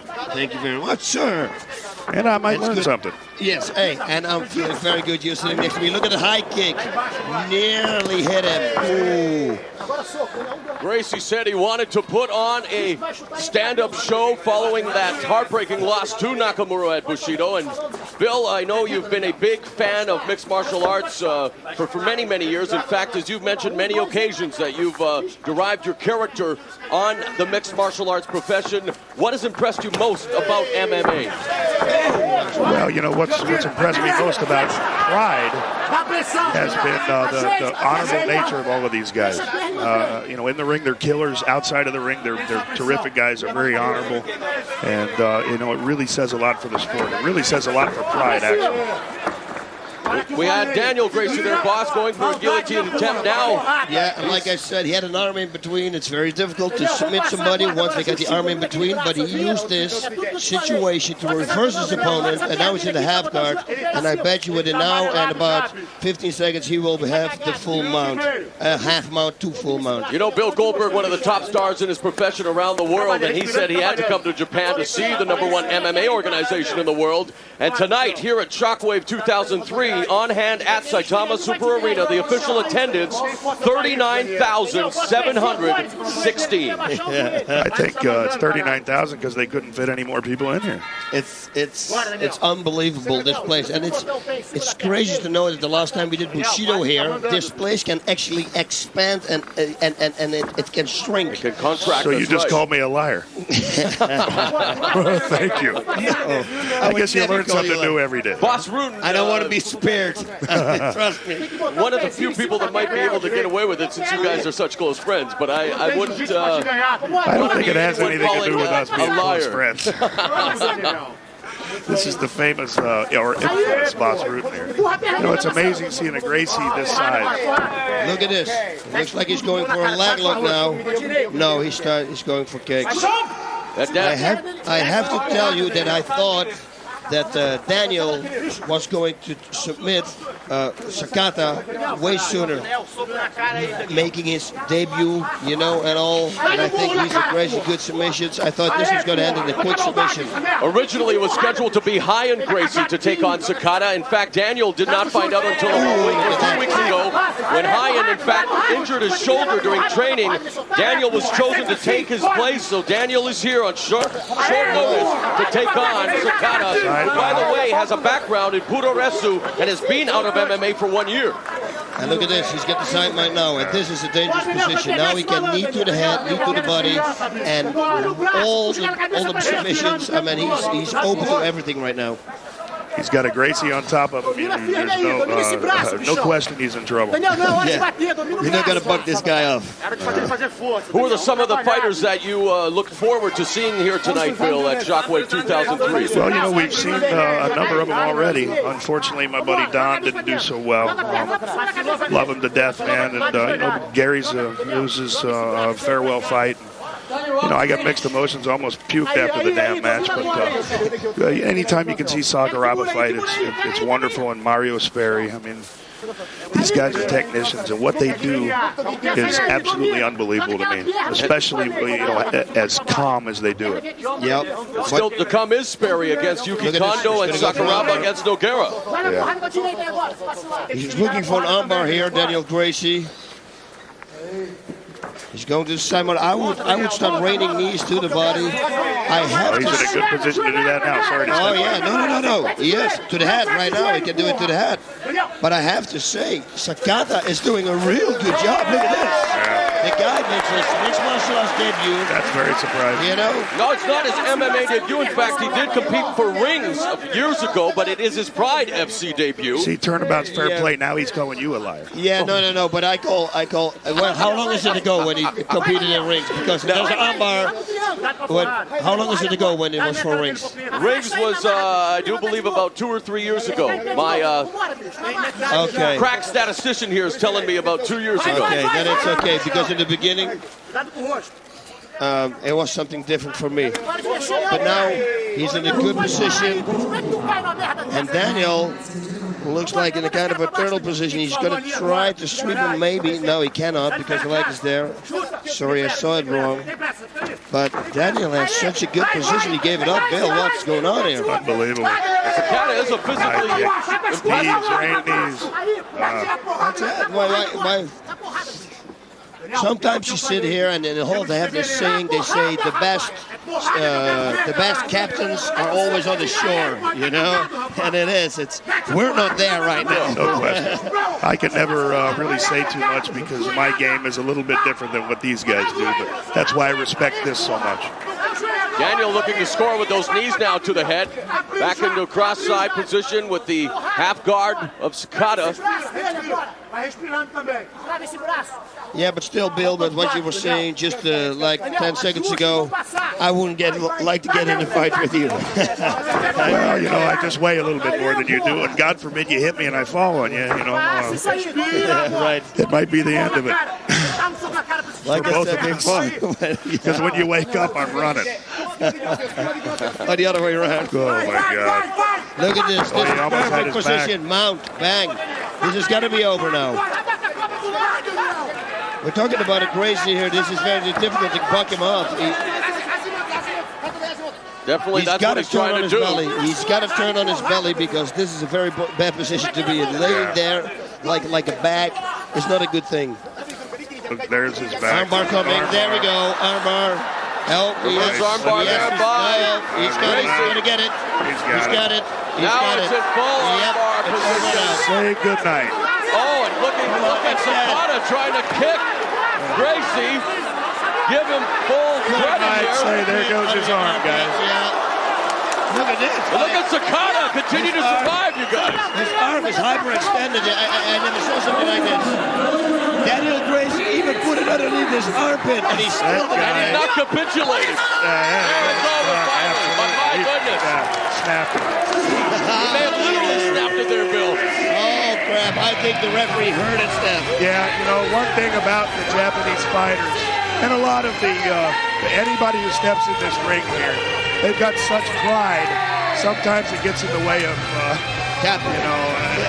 maybe common sense. It's very irrational sometimes. I mean, you know, Don's kind of known for doing Yoshida. Yeah. Break my arm. I really break my arm, but I'm not going to tap. Absolutely. I tell you what, I have so much respect for these people. I really do. It's just absolutely amazing.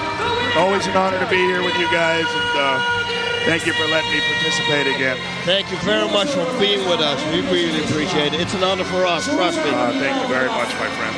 Bill Goldberg, always a pleasure. Continued success in your future endeavors. And let's take a look now at that armbar. Beautiful. And watch how he turns him up. Textbook. Now he's going to push him over to the other side. This is textbook. Absolutely. It's beautiful. I mean, look at you. I always say you do not want to piss the guy off who has a dominant position over you. He can break his arm. Yeah, why would you kick him in the head? I mean, I would break his arm now. Or you kick me in the head. Yeah, exactly. Bang. Yeah, if he didn't want to do it before, I can tell you what, I'd snap it like a pencil. At 7 minutes and 12 seconds of the first round, Daniel Gracie, coming off a loss at Bushido, as righted the ship here at Shockwave 2003, Gracie records the victory over Wataru Sakata. And again, a big thank you to Bill Goldberg. Love you guys. Thanks again. I'm going to go back and see how my boy Don's doing. Okay, man. Take care and say hi to Don for me.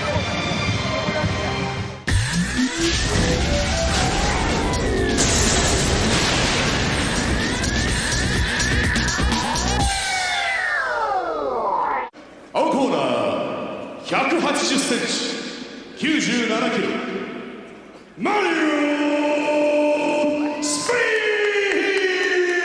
Foster is a founding member, one of them of Brazilian top team, Brazilian Jiu-Jitsu legend Mario the Zen Machine Sperry taking on, making his Pride FC debut, Pancrase star Yuki Kondo. Yes, and we have a special guest again next to us, who is going to call the shots with us. Ladies and gentlemen, let's introduce here Renzo Gracie. It's a pleasure to be with you guys here. Thank you. You did introduce me right. I'm the best looking guy on mixed martial arts. You are best Brazilian looking martial arts. Who's the best Dutch? Me. Now we're talking. Now we're talking. That's what we're talking about. Here we go. Time to start a battle. What do you think about this fight? It's an unpredictable fight. Kondo is a very strong fighter. He proved that when he fought Chito Ortiz in the UFC. And let's see how this starts. Kondo, holder of the prestigious title of King of Pancrase light heavyweight division. I think Rutan knows a thing or two or three about the King of Pancrase. Yeah, 3 things. His stand-up is incredible. Yes. He hits knees out of nowhere. It's a very dangerous fighter. Look at this, look at this. He's gonna pull this out. He has to pull it out. Single leg pickup by Sperry. And of course, Renzo, you know all about Mario Sperry, a fellow Brazilian. He's a very strong fighter. Not only strong physically, but very strong technically too. He started the fight very well, reversing Kondo into a single leg, and now took Kondo down. During the late 90s, Sperry won numerous awards in the Abu Dhabi Submission Wrestling Championships, including the heavyweight and absolute divisions in 97. I know, Renzo, you were also successful in those tournaments. Yeah, it was always a pleasure to watch him wrestle there. It's a very amazing fighter. He don't stop moving, very aggressive, and it's going to be a very good fight tonight. So we're having the chance to witness history here. Hey, leg lock. He's going for leg lock. That's what I'm saying. Look how dangerous Kondo is. I don't see that Kondo is going to tap on a leg lock. I don't see that because Pancrase is very well known for the leg locks. Something very unpredictable. Kondo went for arm bar. That's how he ended up on the bottom. Yep. Okay, look, he is pushing now. He's trying to go for a leg lock himself. Gets top position. No, Mario's got the single leg. Sperry coming off a TKO victory over Andrei Kopylov at Pride 22, while Kondo has a very impressive resume. Victories over Semi Schultz, Frank Shamrock, and Guy Metzger. Again, this is debut in Pride FC, and so far, a very entertaining start. Look at his strikes. He is striking, Very strong hands. Yeah. Very tough guy to take down. As you can see, Sperry is a very good wrestler. His takedowns are very strong, but still he has a lot of trouble to take Kondo down. Look at this beautiful sprawl. Sprawl there by Kondo. Nice takedown defense being exhibited by the Pancrase star making his Pride FC debut. Look, he's constantly pushing the head down. That's going to be a knee. For the knee. You gotta be careful yeah. That's the thing you have to do. He has already a big swell up his left eye. Full body that lock. shows how dangerous Kondo is. Kondo, a superior striker, Renzo. He's one of the best strikers I have ever seen in the mixed martial arts. There's not a moment that you can relax with him. He's always very aggressive and very technical. He's got flying knees, his punches are crazy, he's Shaolin Kung Fu normally. Heel trip takedown there by Sperry. Renzo, were you surprised by Hoist's striking abilities in his fight with Yoshida? Look at this. I'm sorry, I'm going to answer you in 2 seconds. Go ahead. But you see how tough it is to keep Kondo down. It's like he has springs on his legs. He keeps standing. Look at that. Very well put into the Look how dangerous it is. And what it looks like, his stamina is unbelievable. It's like he doesn't need to breathe. He can go forever with the same rhythm. Oh!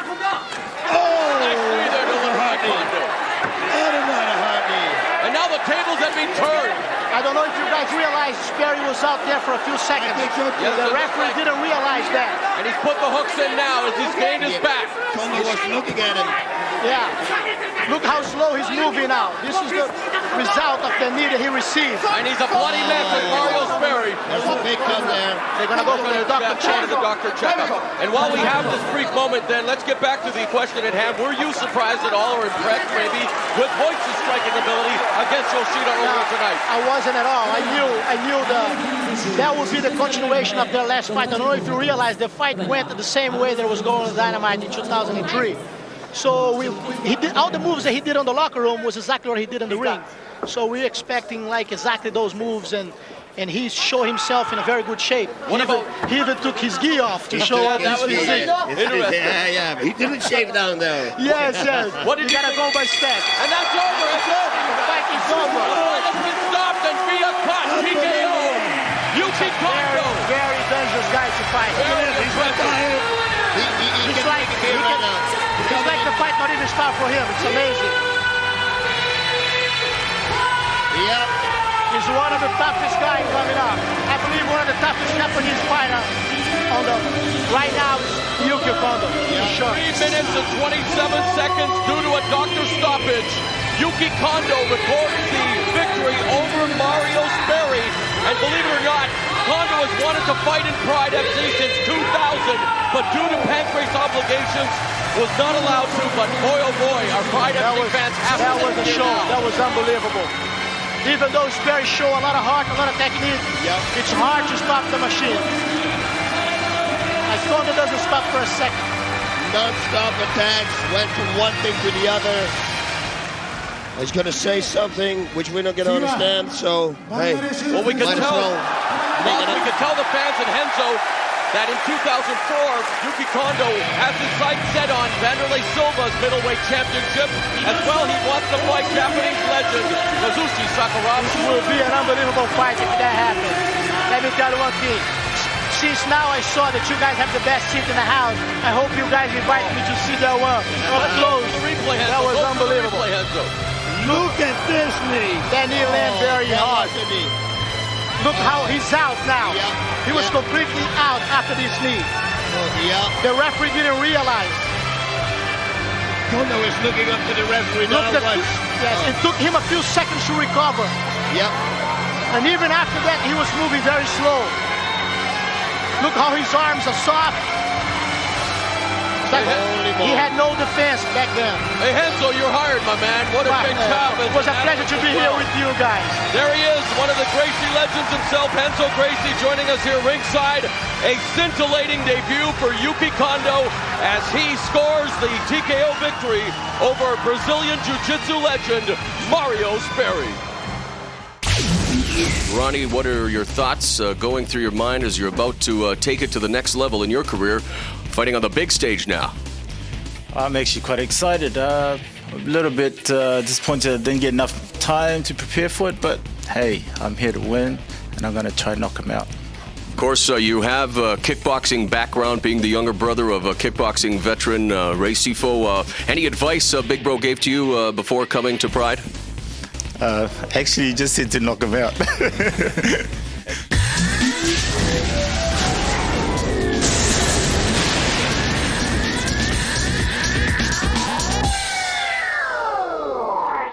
青コーナー184センチ107キロロネセフォ For our fans in New Zealand, there he is, your native son, Ronnie Sefo, making his MMA debut here at Pride FC's Shockwave 2003, and his opponent, a much-decorated veteran of Japanese MMA battles, Kiyoshi Tamura. And again, another guest.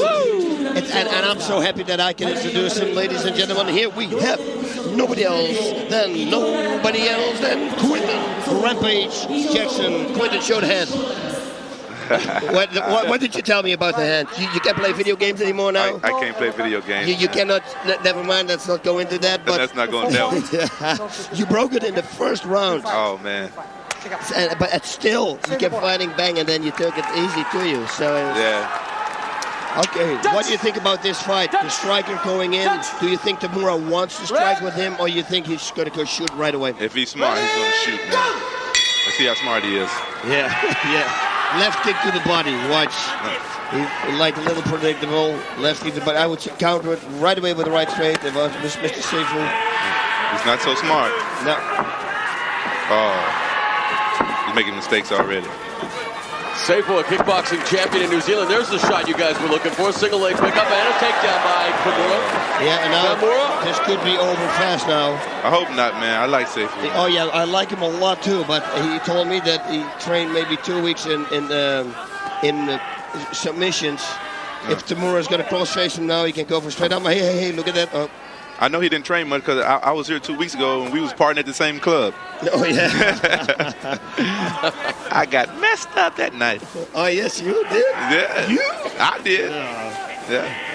You messed up Manoa with that knee to the face to finish that fight. What was the follow to that, Quinton, by the way? He came at you right after that fight. What were you exchanged a few words? Coming up. Oh, he's coming from Umbar. He said he wanted a rematch. I'd gladly give him one with my hand healed up. Yeah, you got to take care of the hand. Yeah. We all want rematches when stuff like that happens. I thought they stopped the fight too early, but... Was there still chicken left after... No, you ate my last piece of chicken. I can't believe. How could you do a black man like that, boss? I know. You're going to get it back once we're in LA. Listen, why is Tamura not cross-facing him so he breaks his grip and then goes for strikes or goes for an armbar? I can understand what...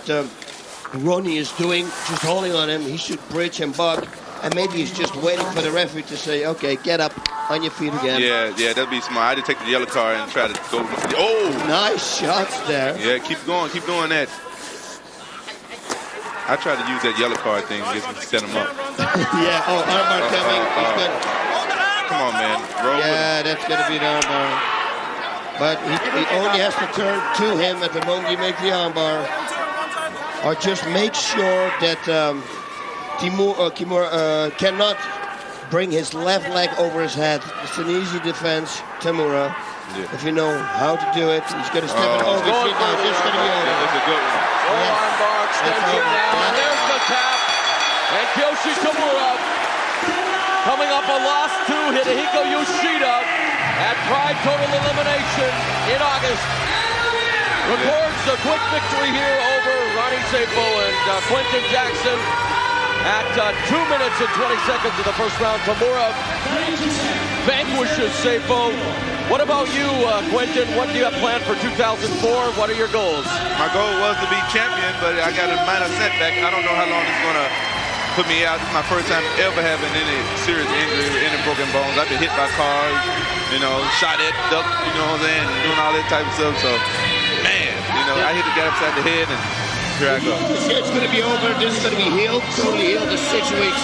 Yeah. But until you can use it again and everything, it's going to take like 2 months. Yeah. But it's a sign from God says, okay, let's develop everything else now. Yeah, you go see some stuff. That's what the Japanese people always tell me. You get injured in your right hand, that means train more with your left. Yeah. It's a sign from above. So if you see it positively, then you can use it. Yeah, I'm training on kicks, knees, and my jab, get everything else working, and do more jiu-jitsu and wrestling. Well, you definitely utilize the knees to perfection in your bout with Manoa, sending a message perhaps to Vanderlei Silva?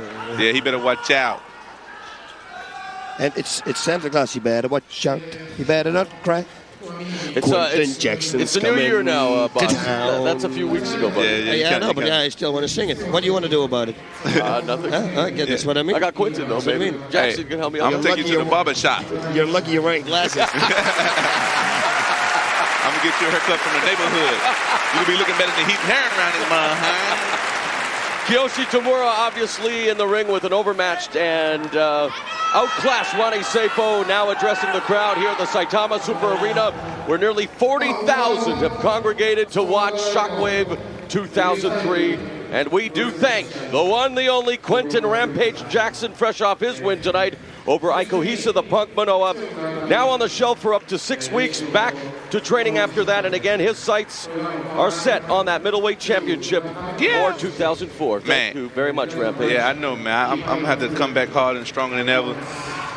Everybody got to get a butt kick in there now and then. Set them straight. Yeah. But I don't want no more, though. No. It was not a butt kicking. You did a real good job, and it was just it was the heart of a lion. You did it great. The referee stopped the fight. It was man, trust me. It was heart of a lion. That's what counts. The warrior. It means a lot to me, boss. I look up to this guy, man. Ever since I started fighting, man. Bossito. I even broke my thing right here. He had it. I tried to be like, you got it. I'm the black boss. Let's take a look, Quentin, at how Tamura finished this fight off. Yep, straight up. That was incredible analysis. I want to thank you again from Memphis, Tennessee, the king of the slam, Quentin Rampage Jackson, joining us here at Pride FC Shockwave 2003. I hope y'all enjoy it, man. Pride is Ichiban. That means the best.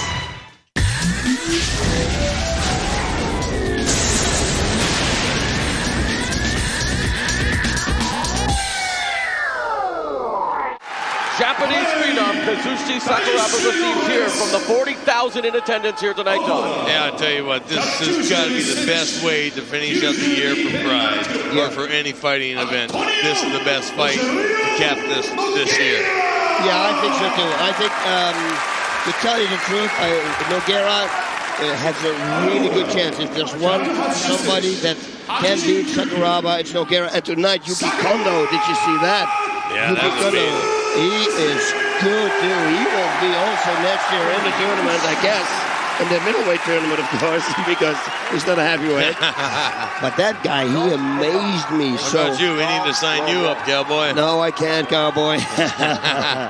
Too many movies, right? Yeah. I protect that pretty face. Yeah, I have to, because, you said it.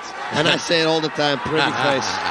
Nogueira's twin brother, the Pride interim heavyweight champion, Rodrigo Nogueira, was quoted as saying that his brother's a better striker and grappler than Sakuraba. Don Fry, how do you... Watch this! Oh, you could have had. That's amazing. Tell you what, if he's... No, and another knee!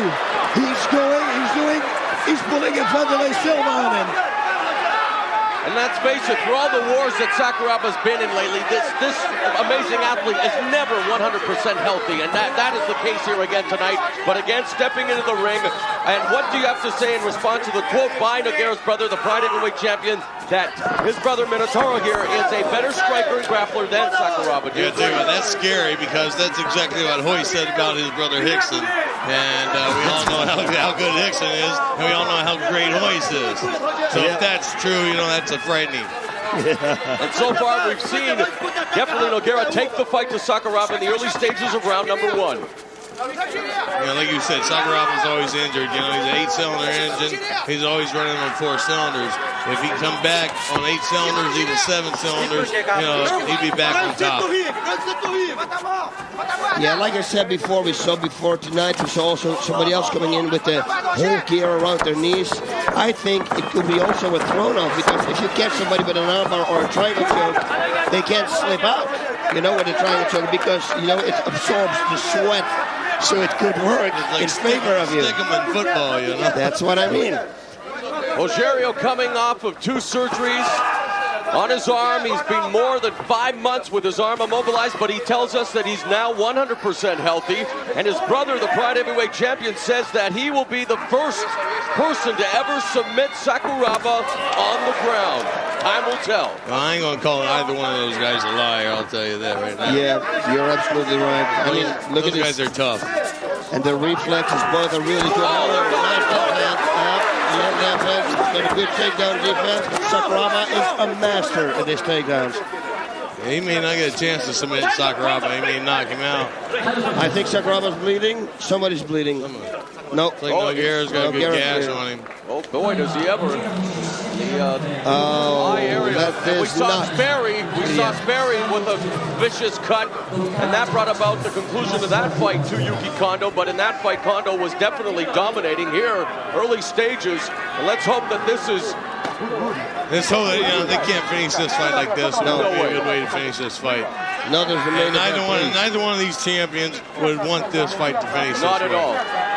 These guys would go out there and fight blind if they had to. And that goes for a majority of the athletes who compete in Pride Fighting Championships. And again, Don Fry joining us here ringside for the main event. Let's take a look here. But Don, it's good to see that you're back on your feet and able to join us after that devastating knockout loss to Gary Goodrich earlier tonight. Yeah, it's nice to be back on my feet. Always feels good. But a true warrior is Don the Predator Fry. And now there is concern over the cut that Nogueira has suffered. They've got to stop the bleeding and allow it to go on. They just can't let it finish like this. No, they can't. It'll be a really major disappointment for the crowd. Okay, they're going to let it go. I think they're going to let it go. It looks like it's just, is it on the side of the nose? Because if it's on the side of the nose, it's not even in that dangerous of an area. It's over the eye. Is it over the eye? They are going to allow it to continue. And that much to the delight of everyone. Now, these guys are a couple gladiators. They're not going to quit over a little scratch. And it remains in the stand-up now. It was a little low. If it would have been a hit, could have been the groin. What that does, it gives Sakuraba a psychological advantage now. And there's just a little hint of doubt in Nogueira's brain. A nice leg kick by. Didn't last long though, did it? He should set it up with the right straight and then make the left low kick. It's so hard to fight those damn southpaws too, you know? Yeah, but they're both southpaws. And you're right though. I mean, they both have to deal with the other being the southpaw. Nice leg kick delivered there by Sakuraba. Another one delivered.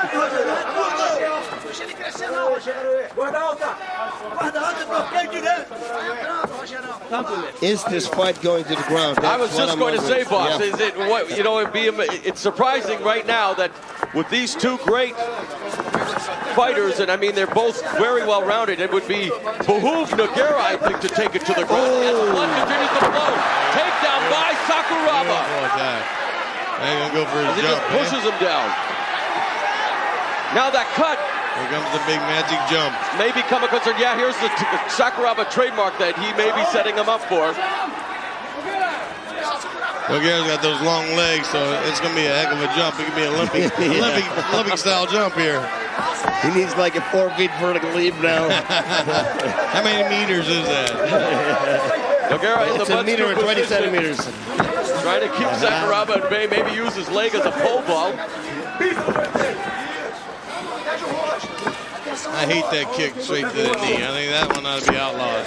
Right to the patella tendon, and that is very dangerous. Oh my God, you speak Italian, my friend. The patella. Good. Patella tendon. Patella. Get 2 patella pizzas, will you? The cranium. The people are... Now, seriously, guys, this cut over the right eye of Nogueira. How much of a concern is that at It this doesn't stage? seem to be affecting him at all. No. But it continues to... And while it may not be a concern, but the blood continues to flow, and now going for the guillotine. He's got the guillotine, but I don't think that he can finish Nogueira with it. No, the arm is trapped. The arm is blocking it. Yep. What Sakuraba's got to do, he's got to work on that cut in order for that cut to become a problem. Now Sakuraba bringing in those rights. Wow, hey, what a high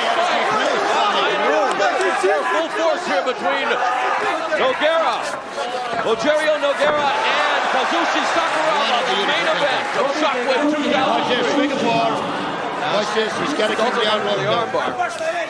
Now it's time to attack that eye, because in this position, if he attacks that eye, that cut, it can fill up the eye with blood, and he won't be able to see. Definitely hinder the vision, and that it looks like what Sakuraba may be attempting to do here, working from Nogueira's guard. Yeah, he can even open the cut a little bit more, you know, so the referee's going to stop it, or the doctor's probably going to stop it. Right. Of course, Nogueira ultra dangerous from this position as well. These are two great athletes. It's not like the other people on another channel who've got a couple of slugs out there, you know, just filling up the ring. You know, these guys are great, tremendous, world-class athletes.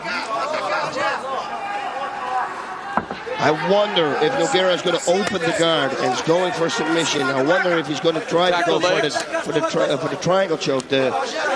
I want to see it. There we go. There he goes. He's slapping that cut. Yep, there you go, triangle. Oh, stamping him away. Sakuraba able to stand up. Sakuraba slick. He asks him to come back to the guard. Sakuraba will have none of that right now. From the butt scoop position, Why would he? Nogueira and the referee, exactly. And the referee doing the right thing, bringing them back up to the feet. We're going to clean him up again, watch. Yep. No, they're not. So don't watch. No, his vision still seems to be there. It doesn't, as Don Fry mentioned, doesn't seem to be posing a problem at this stage, but it'll definitely be something the medical staff and everyone will keep a close eye on, if you'll pardon the pun. What Sakuraba would do, what he should do, he should work the jabs. Just continue throwing jabs on that cut. Nogueira comes back with a devastating shot. They both have really good reflexes. Nogueira's working really good. Sakuraba's got good hands now. I mean, they're wild, but the reflexes are there. And what a way to close out Shockwave 2003, you guys. Here we are. What a way to close out the year. You know? Yeah, exactly. This is the best fight that money could buy. Nogueira and Sakuraba. Nogueira gets a shot in there again on Sakuraba's face. Sakuraba, there's a kick. You know, these are two of the three greatest athletes at this weight class in the world. You know, and it's great just sitting here watching this stuff. Sakuraba coming off the victory over Randleman, but you know what? This is the best that I've seen Sakuraba in a long time. Well, this is a competitive fight, you know. I mean, you got Nogueira who's right there at his level. Great fighters make great fights. Yep, styles make fights. You're right about that, John.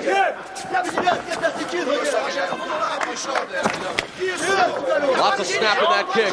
Yep, he's setting it up though. He's giving the right straight and then the left low kick, right. You know, and that's the way you have to set it up. Nogueira's got that length, you know, he should work that jab and try and open up a cut on Sakuraba. Or he should attack the knees with those kicks. It's been a seesaw affair so far, Don. How do you see it right now? I mean, Pride, it's not how you start, it's how you finish. The whole fight is adjudicated, but how do you see this right now? Is it too close to call for this round? It's too close for me, I'll tell you. There's a left hand that scores. Sakuraba goes to the ground. That looked like the hand that Vanderlei Silva gave the last time. Oh, and we are in the midst of a slugfest here between Sakuraba and Nogueira. Oh, Sakuraba is wobbling a little bit. He looks like the legs, maybe a little rubbery, trying to regain his faculties. Nogueira giving him that respite. Yeah, he should attack right now. Should have kept on him, yeah. Nogueira's got the power, and he's got the length and the leverage, you know. Yeah. He's just a total package for this position. There's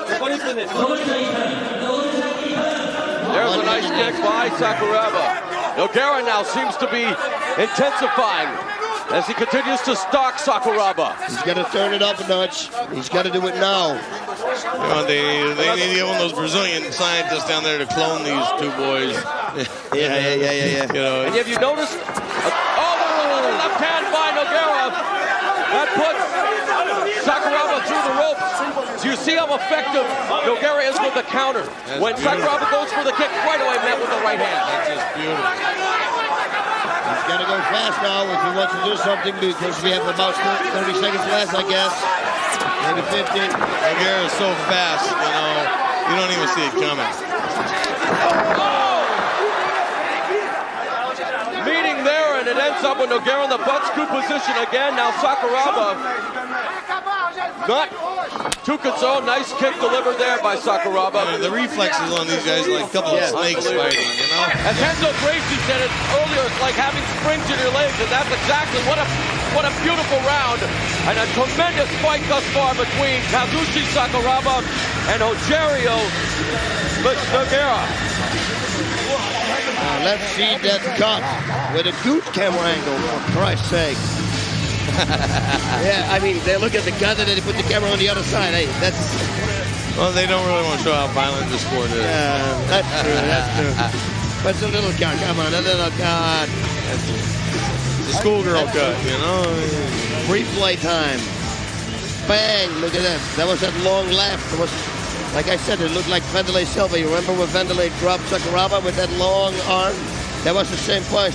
What's amazing, watch as he's moving forward. He's lunging. He's not exactly lunging. He's sitting down on that punch as he's advancing. Yep. Which is just tremendous technique. Look at that. He's long, he's lanky, and he's solid. Oh, he should have kneed him right there, and then the referee broke it. Look how close he was. You know, but look at Sakuraba to come back from something like that. Yeah. You know? Able to weather the storm was Sakuraba. Able to deliver some punishment of his own was Sakuraba. And Nogueira also devastating in his own right. A tremendous round and a great way, as you mentioned, Don Frye, to close out the year 2003 here at Shockwave. Your main event is definitely living up to its billing. You know, if I was half as tough as these guys, I'd still be fighting. Don, man, you don't gotta discount stop your this. talents, Predator. Yeah, come on. Don't say that stuff. You are. There's nobody as tough as you. Well, I think Goodridge owes me a fight. I'm up on him one. We've had 3 fights. It's 2-1. I'm up on him one. Let's come back out of retirement and see if we can finish it off. Yeah. Hey, it would be something. That would? That would be something. I'm issuing the challenge right now, Mr. Gary.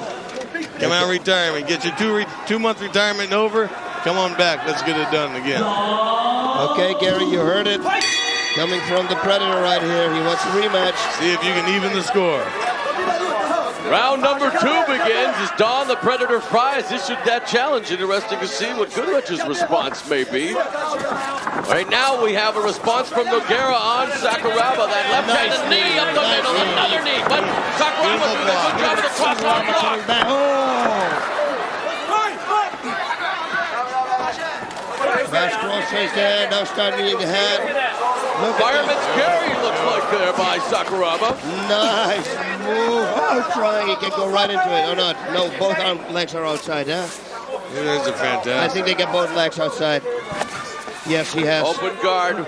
Close guard already. You see, it goes from 1 second to the other second. These guys are such great athletes. You don't even see high school wrestlers or collegiate wrestlers moving this fast. Yeah. You know? And that's what makes mixed martial arts the premier sport right now in the world, and especially here at Pride FC. You can talk about the many critics of this fight sport. There's a beautiful kick to the face. And you know what, Don? You were a pioneer, in fact, of being a triple threat, in fact, with your boxing background, your wrestling background, your submission background. And right now, this is what these fighters are. They're pure machines. They're well trained in many disciplines. And they're beautiful at it too. You know, they just do it so well. They've perfected each and every aspect of the sport.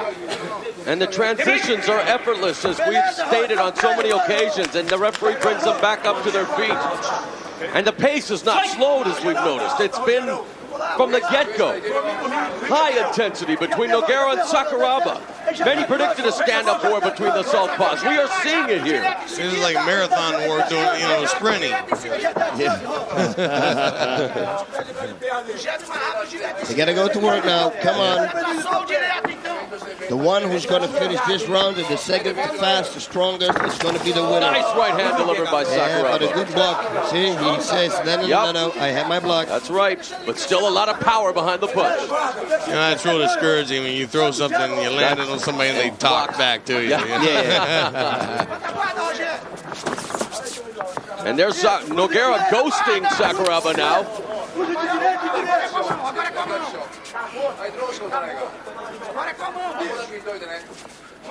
It's close. The level of the two fighters is so close, and it makes a real interesting match. But now they're anticipating a little bit. They're waiting and seeing what the other one does. Who's going to make the first mistake?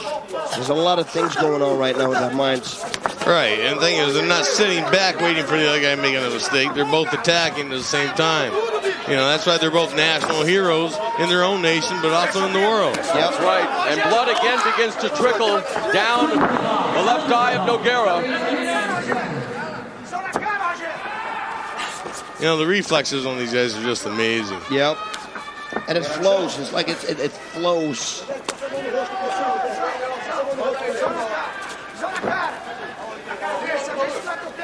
Look at this. How relaxed Sakuraba always stands like this. Everybody's anticipating the big jump. Yep. Thing is, Nogueira is so long and lanky, his lungs are longer than Sakuraba's whole body. Yeah.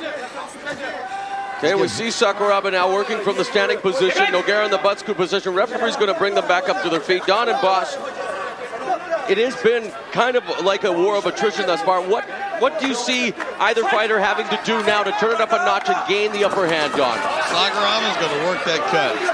If he works that cut, he can finish the fight. you know, they would have no choice but to call the fight. And for Nogueira, what does he have to do? Nogueira is doing exactly what he needs. He's pressing the fight, you know. He's taking the fight to Sakuraba. And there's the takedown. No, he doesn't have it. The hand is in between. Let me see. Can he pull it out? Can he pull it out? I think he's going to pull it out. Pops his head out there. Well done, boss. Whoa! Yes, he's going for the triangle. Here is Nogueira.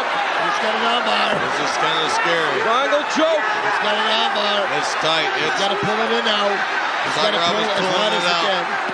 And raining in those hammer fists as well as Nogueira. He's got to bridge as high as he he's can. Be able to pull out the side. Yeah, because his elbow is just not far enough. He's got to bridge now. Now he's got a buck. Nogueira, these two guys are such great athletes. Look, he's going to get out. And there he is. Going for the armbar attempt here is Sakuraba. But Nogueira quick, and what a there's round two. What a classic encounter we are witnessing here at Shockwave 2003. Between two of the premier MMA practitioners you will find anywhere. Kazushi Sakuraba, the Japanese legend, against Rogério Nogueira, who is a legend in his own right in Brazil, a member of the highly esteemed Brazilian top team, his brother, his twin brother, the interim heavyweight champion. And what do you guys see going into round number 3? Will the pace continue to be what we've seen thus far? I think it's going to pick up. This is like a chess game with hand grenades, man. Yeah. You know? Fur's really going to fly on this round. Oh, look at that. Look at this. God, it was close. It is that Nogueira's legs are too long, and that's why he didn't have it. If he would have had a little bit shorter legs, it would have been more tighter. He would have had it. Well, Sakuraba's such a smart athlete, too, you know. See how he works to the side. Yeah, he creates that angle instead of staying straight ahead and panicking. You know, he stays calm throughout it. He works an angle. That way, Nogueira can't get locked in fully. Of course, the Japanese fans here in attendance, the close to 40,000 at the Saitama Super Arena, highly disappointed by what transpired earlier tonight when Hidehiko Yoshida lost to Royce. Well, didn't lose. It was declared a draw because of the special rules, but Royce Gracie thoroughly dominated. But now, their hero here, Kazushi Sakuraba, and Royce won Nogueira. Royce won that fight. He won that fight. He won that fight. I'll let you say that, Don Fry, because you're right. I can say that. I'm Don Fry. Exactly. I'll let you say that. But they now may fire me tomorrow. You know, my contract's up, so I can say anything I want. But I always won that fight. And now we're seeing the Japanese legend Sakuraba, the Brazilian great Nogueira, put on a tremendous fight here in the main event. And something tells me that if it continues this way, regardless of the outcome, the fans here at the Saitama Super Arena will definitely be saying Happy New Year thanks to Pride FC. Round number 3, guys. Whoever finished this one the strongest is going to be the winner. The third and final round of what has been a memorable encounter between Kazushi Sakuraba and Rogério Nogueira is underway. Unfortunately, you know, like Sakuraba came in this fight 50%. Now it looks like he's down to 25%. So, you know, he gives the advantage to Nogueira. So Sakuraba should really try and work that cut. Nogueira should go. He should take off now. And like you said, Sakuraba should work the cut. It's like I said, you know, whoever wins this round. Right again. There's a shot by Sakuraba going for the single leg. Good. See how he turns into it. Does Nogueira. Good job. Now a slugfest ensues. Look at Sakuraba now taking the fight to Nogueira. Great exchange there, guys. Nogueira's not working taking advantage of his length. You know, he's got about a 2 or 3 inch reach on Sakuraba, and he's let Sakuraba get in there. Wow, this is a fight, huh? We've seen all the ingredients in this battle. We've seen excellent groundwork, an incredible stand-up battle between Nogueira and Sakuraba. Could you ask for anything more to welcome in the year 2004 than what we're seeing here in the main event of Shockwave 2003? Naked dancing girls would be nice. Oh, you're talking about the fight. Yeah. No, I was thinking exactly the same as you, Don. Oh, okay. But there is, yes, I would like to have $1 billion. Yeah, $1 million cash, an island of my own. Yeah. A clean pickup truck. Yeah. At least somebody who cleans it. Yeah. Now going to the body is Sakuraba. Yeah, they got to both turn it up a notch. Right now, I cannot say who's the winner. I cannot say. You know, this fight's a draw in my book. Yep. Right now, I would tend to agree, and maybe deservedly so for both great warriors. These guys are wore out. Their hands have dropped down to their bellies, you know. They're not protecting themselves, unfortunately. And I know all about that. Oh, yeah, you remember, you mean when your left hand was in the low today? I'm down there scratching my knee.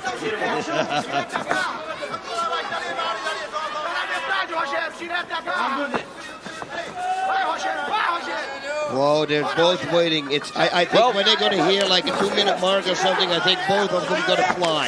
Oh, there's a left and a right. Nogueira almost knocking out Sakuraba. Man, can Sakuraba take a punch? Man, can Sakuraba take a punch? What a machine. Oh. And another one. He can't take too many more of those. Unbelievable. Nogueira should push it right now because he's got him in the dagger. Absolutely amazing. If he would press it, that, Sakuraba would be out. He's going to go now. Now, everything he has. What Wonky says, all your love, all your power, all your hate, you got to do that right now. If you're watching Kazushi Sakuraba for the first time, you are watching why he is a Japanese legend. This isn't a freak show. These guys are great. These are world-class athletes. These are the top 2 athletes in the world. And Antônio Rogério Nogueira, also an unbelievable athlete. These two are pulling out all the stops, and it remains a stalemate. They got to go to work now. Now the first one who's going to go to work is going to be the winner. He's going to finish. Well, we talked about that after round 2. Would the pace remain the same? It definitely has slowed down, but that may be because of the punishment that both have absorbed. But here comes Nogueira again, lunging forward with the lefts and the rights. Nogueira's got to quit lunging. He's leaning too much. He's just got to sit down on his punches, take advantage of his reach. He's got it 2-3 against 3. The final minute, and you can hear the crowd. 1 minute. What can they do? He's got to unload.